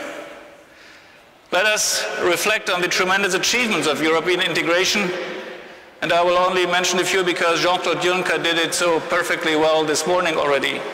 Consider the transformations in the last 20 years alone: integration of Eastern Europe, the euro, the rapid response to the financial crisis, measures such as the banking union.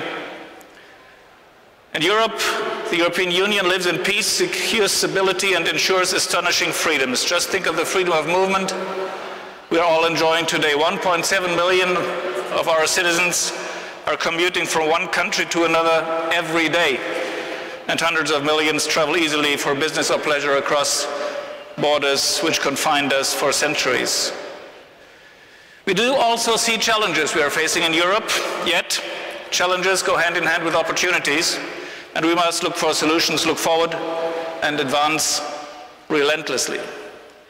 A certain sense of uncertainty has loomed over us since the beginning of the financial crisis. The initial uncertainty was economic, but over time it spread to policy and politics, reaching the very heart of our societal debates. How to reach the balance between openness, multilateralism, and ensure security, confidence. Investment is one of the cornerstones of this solution because investment requires and inspires confidence at the same time. And that brings me to the solutions we are implementing at the EU Bank for almost 60 years now, since our first operations. We are the only bank owned by all 28 member states of the Union, representing and promoting their policy priorities. And with a balance sheet of around 570 billion euros, we are by far the largest multilateral lender and borrower in the world. The EU Bank is the financial arm of the European Union. We finance bridges, we design new financing instruments, we support SMEs, we keep the dialogue with all European institutions and member states to find ways to address, and that's the key, market gaps, and mobilize investments, and mobilize private sector money, because the EU Bank is a crowding-in bank. Whenever you hear about complaints that we're crowding out the private sector banks, don't worry, we know our job is mobilize money for public purposes from the private sector. Considering the substantial investment gaps we are facing in Europe compared to our competitors around the world, the difficult task we have here is to find ways to maximize the efficiency and effectiveness of available public resources and to act now. And this is the core of the Juncker plan, Jean-Claude Juncker referred to this morning. When he placed his bid for becoming president of the European Commission 3 years ago, he happened to know our bank inside out for decades. As a felt 100 years of finance minister of Luxembourg, he knows the Luxembourg-based EU bank very well. And he came to us before the decisions were on the Commission presidency were taken and asked us, what is your analysis? What is your advice to restart the economic engine after the financial crisis, the second wave of the financial crisis, as a matter of fact? And we said, well, the best thing is to base everything you propose on a solid analysis. We gave it to him. And in that solid analysis, we identified an enormous investment gap in the European Union. How do you measure an investment gap? Well, the only way we could do it was to take the targets, the objectives set by the European Council in the last couple of years and compare these targets with the figures of funds provided in public budgets and corporate budgets until 2020 in order to reach these targets. And if you do that, you arrive at astonishing and horrifying costs. You find that in order to reach the objectives we have set in the field of energy efficiency and renewable energies and energy security, you find a gap in investment of 100 billion euros per year. If you compare the objectives of the European Council when it comes to the upgrading of transport networks to reduce congestion costs and trade bottlenecks, you arrive at a sum of roughly 80 billion euros per year. If you look at the digital agenda in the European Union, if we want to reach our targets in the digital agenda, we are missing 65 billion euros per year until 2020. And if you look at state-of-the-art education facilities, we better talk about a 3-digit billion number if we want to meet our standards. Rehabilitation of environmental services and ensure water security in face of climate change requires another 90 million per year. And if we want to achieve finally the big target of R&D investments of 3% of GDP by 2020, we'll have to invest 130 billion euros per year in addition to what we have planned in the public and corporate budgets. So all in all, this brings you to an investment gap of roughly 700 billion euros per year. Now, how can we fix that? Also taking into consideration that since we identified these gaps, we have happily signed up to the Sustainable Development Goals of the United Nations 2 years ago. And 1.5 years ago, we happily brought in our contribution to signing the deal in Paris on COP21, on the climate change agenda. Well, this of course increases the investment gap in Europe. If we want to achieve these objectives, and if we want to reduce or even one day close the investment gap, and be competitive again with our colleagues in Asia and North America and other places in the world who have not been inward looking for the last 10 years since the beginning of the financial crisis as we have been, then we can forget about filling these gaps with public money only. Our budgets will never suffice to bring about the necessary funds to fill these investment gaps. And it is not necessary, because in these times, money is abundantly available. We are living in a time of zero interest rates or negative interest rates. So liquidity is not the problem. The insurers, the pension funds, they are swimming in money. They are desperate to find places where they can place their funds over the next couple of years with at least a minimum of return. So liquidity is not the problem. So why does then the money not flow into the projects which are obviously available? We get many proposals for projects which are so lousy that we don't even consider them, but there is enough in good projects. that are on the market. Why does the money not go there? Because obviously uncertainty, market barriers, regulatory barriers, or risk aversion leads investors to not go into these fields of activity. So what the Juncker plan did, and this is the revolutionary idea behind Juncker's plan, was to say, let us shift budgetary resources from grants and subsidies to guarantees and loans. This is the entire trick of the Juncker plan. The European Parliament, Council, and Commission were ready to shift 16 billion euros of budget money from subsidies to guarantees. This is basically it. We, as a bank, put another 5 billion in cash to it, so we have a budget buffer of, a guarantee buffer of 21 billion euros. And if you assume that that can help to stimulate investment at a considerable pace, then you arrive at the multiplication of 21 billion by 15. 15 was the ambition we had set for ourselves to multiply by 15, and you arrive at the 315 billion Mr. Juncker has been talking about at that time. And I can tell you that paradigm change in the use of the budget, or as Kristalina Georgieva, then the Vice President of the Commission and Commissioner for the Budget, said, better spending, better use of scarce financial resources, led to the fact that I can report to you today that after roughly 50% of the time we are given for the Juncker plan, 58% of the objectives have been reached. So as Mr. Gualtieri has reported to you before in the last panel, the Juncker plan works, and I'm confident that at the end of the 3-year period it will have worked, and we will then continue until the end of the budgetary period and go from 315 to roughly 500 billion euros and on. So this is the basic idea of the Juncker plan, and it's important to be aware that this is not a miracle. This is not rocket science. This is a simple reallocation of budgetary resources. And I must say I've been involved in European budgetary affairs for the last 30 years in one capacity or the other, and I've always dreamt of finding a good solution for shifting money from subsidies to better use. And this is happening here now. And I tell you that in the next couple of years, we will need the courage to do these shifts in other fields of policy as well. We will need it in agriculture. We will need it in transport. We will need it also in our external relations, and I'll come back to that in a minute, because also there our objectives are so grand and important and challenging that we will not be able to do it with grants and subsidies alone.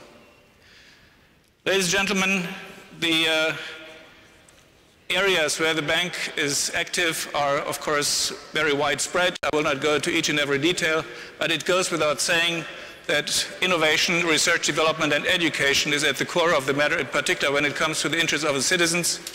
It goes without saying that the financing of SMEs in Europe is suffering, and we almost bring about 30% of our annual lending to the SMEs of this continent, and innovation, skills and jobs, youth unemployment, the fight against youth unemployment, that is at the center of our activities. But we can also get quite concrete when it comes, for instance, to the countries that are not benefiting so much from the overall positive situation of Europe. Take, for instance, the situation we approached in Greece, where we set up a trade finance facility that will benefit Greek SMEs and mid-caps, will enable Greek banks to provide trade and export finance services to Greek SMEs and mid-caps at a time when no commercial lines with private banks are available. By the way, this bank, on behalf of the European Union, was in Greece before the crisis. It was then the only one who stayed within the crisis, during the crisis in Greece, and we are, of course, active in Greece after the crisis, and now we even changed the business model a little bit for Greece because we believe we must move closer to the clients. One element of the Juncker plan should be mentioned here because FC, the Juncker plan, has changed the DNA of our bank. The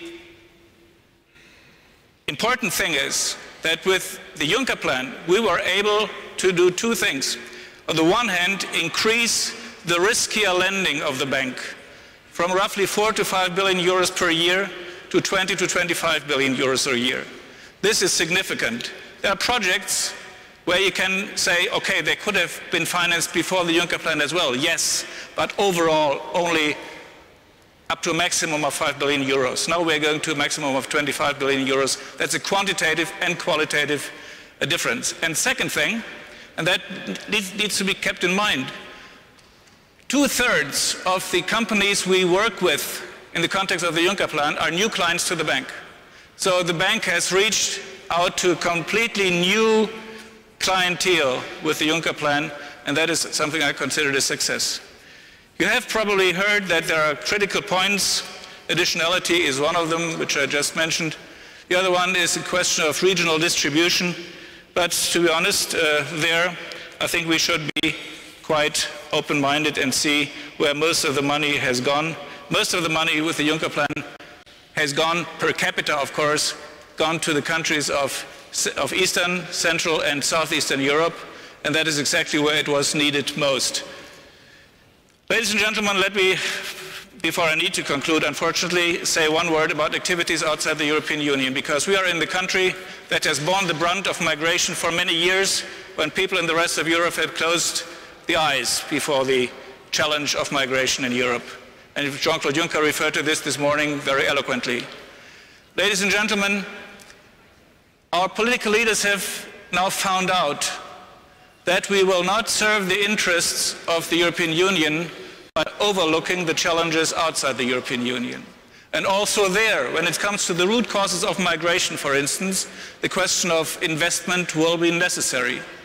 And there, the next paradigm change in the use of budgets is necessary, because also the challenges in development we will be able to meet only if we make better use of budgets. And that means we need something like the Juncker plan for activities outside the European Union. We are presently spending roughly 8 billion on lending outside the European Union, in particular in the context of the situation with migration. We must now be sure that we focus and coordinate better, because our political leaders are sometimes confused. They hear about the economic resilience initiative of the EU Bank, which is already working on the ground in the countries of the northern rim of Africa or the southern rim of the Mediterranean and in the Western Balkans. We are preparing together with the European Commission, or they are preparing together with us, the external investment plan of the European Union. And of course, the EU Bank has the most effective mandate of the European external dimension. That's the external lending mandate, where we multiply by a factor of 30 to 40 every euro that is entrusted to the external activities of the EU Bank. So, ladies and gentlemen, this is a very dynamic situation for the bank and for the European Union at a time when multilateralism, cooperative approaches are put into question, when people even think they should leave the Union. I think we should encourage those who do this work, who can function, who can be successful, only if we do it in a cooperative spirit and with a multilateral approach. And I thank you very much for your attention.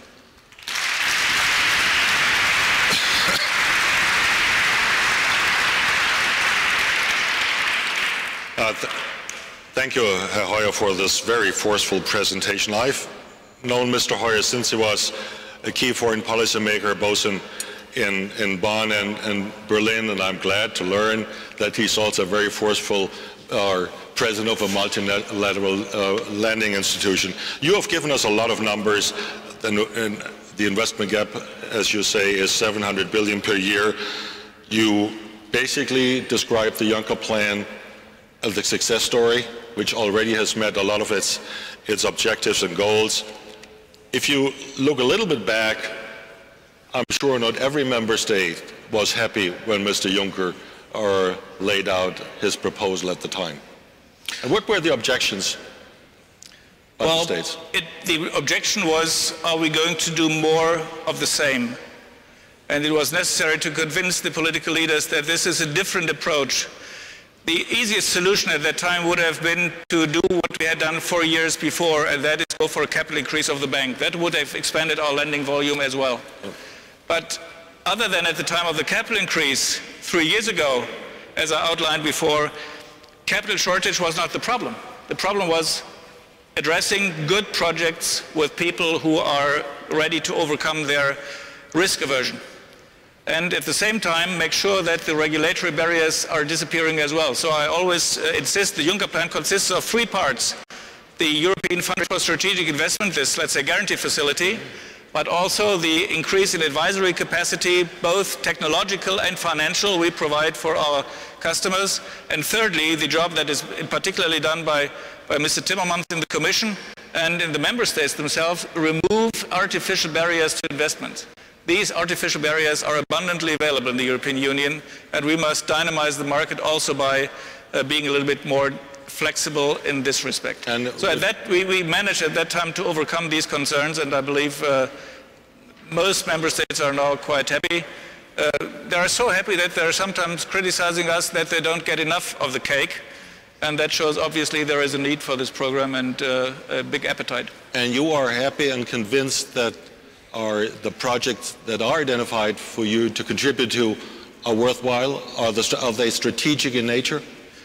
I believe they are, but of course if you take SME financing, it's difficult to say what is strategic here. The strategic dimension here is to support the SME sector, because as we always say, the SMEs are the backbones of our industry in Europe, but in times when even in highly developed countries in the north of Europe, SMEs have the biggest problem to access bank financing, and unfortunately venture capital financing in Europe is completely underdeveloped, and our subsidiary, the European Investment Fund, is working at that as well. Then it shows that even there it is a question of doing more, but in a different way, and I think we have succeeded in doing so. Yeah. Some critics say the EU does not enjoy enough legitimacy and credibility because of a lack of performance. In your judgment, what you do, is it necessary, imperative to enhancing the legitimacy of the EU as the investment arm of the Union? I think in general we are of course seeing this disconnect of the people from their political leaders sometimes, and obviously we have also to explain better what we are doing. When I came to the bank 5.5 years ago, I was said every day the bank is not in the papers is a good day. The bank has worked well with that philosophy for 55 years, but in these times we need to tell the good stories about Europe. And when we provide better health services in the United Kingdom, or better access to finance for Greek SMEs, or if we are able to provide a better environment in Spain or in Denmark, then we must tell the stories. And this is why I believe, as the good news institution of the European integration process, we should be more aggressive in addressing the public with our deeds. Mentioning the UK, how will the Brexit affect what you do, and the bank in general? The Brexit will affect us terribly, like it will affect us all terribly. It is a historical mistake of unknown dimensions, in my view. And we all will pay a high price for that. The biggest, the British friends themselves, unfortunately. Well, this is probably unavoidable. It affects us so that we are losing a shareholder who owns 16% of the shares of the bank. And we have to disentangle that one way or the other. Probably there will be some bad surprises for the United Kingdom there as well, because they're not only owning 60% of the capital, but also 60% of the liabilities of the bank. But then the United Kingdom is in the situation that they do not have a Cassa di Depositi e Prestiti in Italy, or KfW in Germany, or CDC in France, or ECO in Spain, or BGK in Poland. They don't have that. So the United Kingdom relies particularly heavily upon EIB, and that will be missed in the United Kingdom. The loan book, the projects in the United Kingdom are excellent, so from that point of view I regret it very much. Also because the United Kingdom investment activities helps us in particular to reach our objectives in the fields of climate change, environment, energy efficiency and innovation. And beyond that, the United Kingdom is a strong partner for development policy. So I hope that at the end of the day, this divorce process will not be so ugly that we will not be able to cooperate in the future, because I believe the United Kingdom will obviously be a friend and an ally of Europe in the future, and we'll have to find a good way. But they have decided to leave the European Union, and that means, according to this Treaty of Rome, of the Treaty of Lisbon nowadays, that they will leave EIB. Thank you for this moderately pragmatic and if not optimistic answer. I think I have to ask you this question. We are 2 days away from an election which is of historic proportion in France. What if Marine Le Pen's, defying all the polls and all the predictions, becomes president of the Republic of France? What would this do to the EU? What would this do to the Franco-German relationship? And what would be the implications are for Germany's role in the, by then, probably rest EU? I do not invest 1 second in intellectual exercises of this kind. I hope that if that happens, we have some good advisors in the bank who have been thinking this through and give us advice then. But for the time being, I'm optimistic enough to say that after the terrible year of 2016, with Brexit and production of uncertainty in the United States, we will see, after the positive outcome of the Dutch elections, also positive outcome of the elections in France, a positive outcome of the elections in the Czech Republic, a positive outcome of the elections in Malta, and then Germany will definitely not get unstable at the end of the year. So 2017 can become a damn good year for Europe again. Thank you for this optimistic outlook. So I'm sure members in the audience would love to pose a question to Dr. Heuer, or who wants to have the floor first? Yes, sir. You're in the fourth row. There are roving microphones. Und Sie antworten gleich direkt. As president of INSME, the International Network for SMEs, I commend your attention for SMEs. But what are you doing to reduce the digital gap among SMEs in Europe? Because 75% of SMEs in Europe are not yet digitalized, and this is something that requires a lot of investment. Second, you mentioned the importance of investing in R&D. By 30 billion, the gap you indicated in 30 billion euros. But in the United States, the Department of Defense is spending every year more than $80 billion for R&D. You don't think that the European ambitions are still too low? Thank you. Well, on the digitalization, I clearly identify the problem. I believe that all member states, with a few exceptions, are not ambitious enough when it comes to the digital agenda. And that means that we have to take seriously what has been said by John Kerry when he was still Secretary of State at a UN conference on digitalization 1 year ago. And he said, the access to the fast internet is in our times a human right, and we have to provide it. And if we don't want to have regional or structural shocks in regions where people, for instance, relocate their SMEs because in the valley where they're now producing they don't have a fast internet, then we are missing a big opportunity. So I think our digital obligations go far beyond what we are presently doing. And I would be ready at any moment to discuss with the member states and the European Commission a huge program on an increase in investments into the digital landscape. By the way, when we talk about the digital agenda, we have a tendency, however, to talk about the access of the individual company or a household in the remote areas. That is very important, but that's not the whole story. Our biggest problem in Europe is our lack of capacity in data processing. And we will see an exponential growth in data processing in the next couple of years. Just take autonomous driving, which will definitely come in a couple of years, and that will lead to a multiple need in the speed of digital connections, and therefore we need to invest into these data centers and the digital infrastructure on the higher level as well. On R&D, I fully agree. This is why I support Mr. Juncker's remarks on defense spending this morning. We are getting ridiculous if we have 27, soon 27, separate budgets for defense spending without major coordination. I think what is happening there is completely insufficient. We can get more out of the buck if we do it better together in a better harmonized and structured way. Then I believe it will be easy also to get the private sector interested in participating more in this kind of financing. By the way, we have made 10 years ago, exactly 10 years ago, one big step forward in finding resources, and that was when we emitted or issued the first green bonds.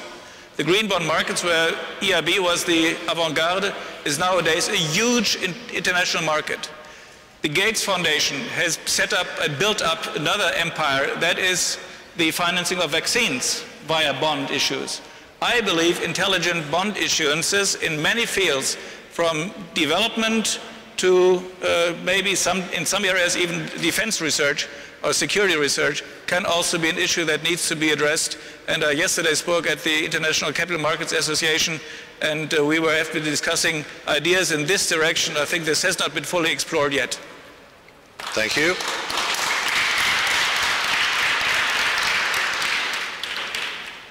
Anyone else? We have a few more minutes. Yes, sir or ma'am.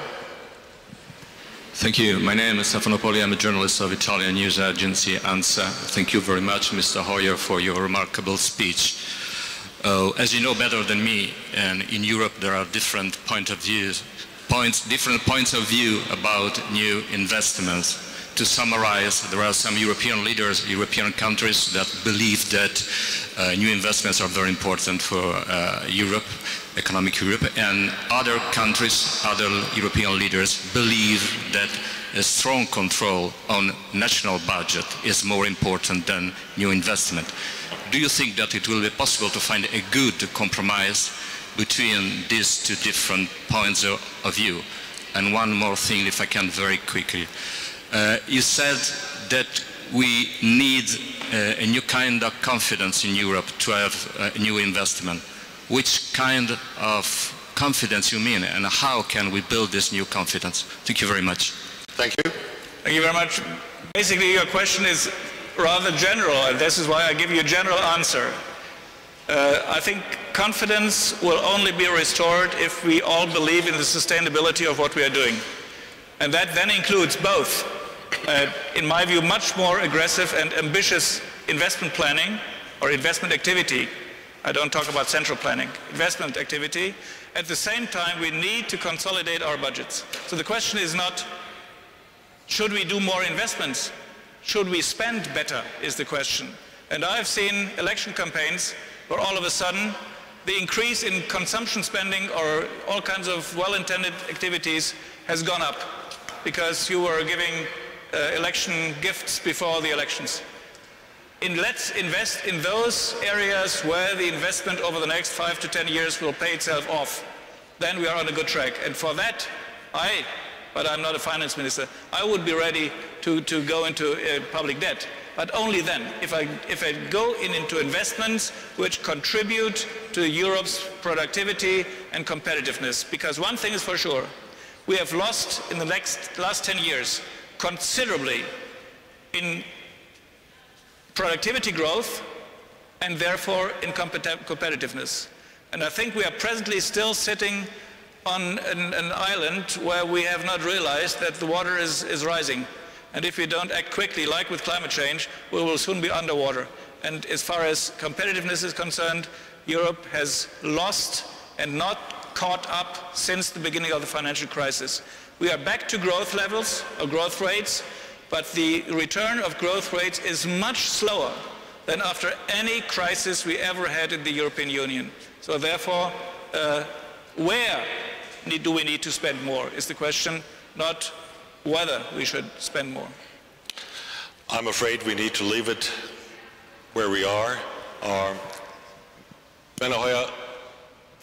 This is a very final question, and this is actually a cheapy one for you. The previous panel addressed the question of ever closer union. Now, you are a Europeanist at heart. I've known this. Is ever closer union a thing of the past, or is still this a compass for the future? This is a very personal answer I can give you only, and that is I still believe in the idea of a ever closer union. I believe that we have to rebalance always the two big principles of the European integration process. By the way, they are also the big principles of the Catholic Church and the liberalism, interestingly enough, and that is the balance between subsidiarity and solidarity. And we must not overlook any of these two parts of the equation. And therefore, I believe that there are areas where we urgently need to integrate more deeply. Only 50% of Europe's GDP is produced and distributed along the rules of the internal market. On the other hand, we all know examples where European interference or national interference or regional interference into local affairs goes much too far in the Union. So this rebalancing must take place. But I think I would expect from convinced Europeans that they also are adhering to a principle which has served us very well and will serve us in the future as well, if you don't want to be a victim of globalization, but a shaper of the globalization process. Thank you. Please join me in thanking Dr. Heuer for what I think was a very powerful presentation. Thank you very much. Vielen Dank. Enjoy your lunch. Hoppala. Oh, yeah. Lass es.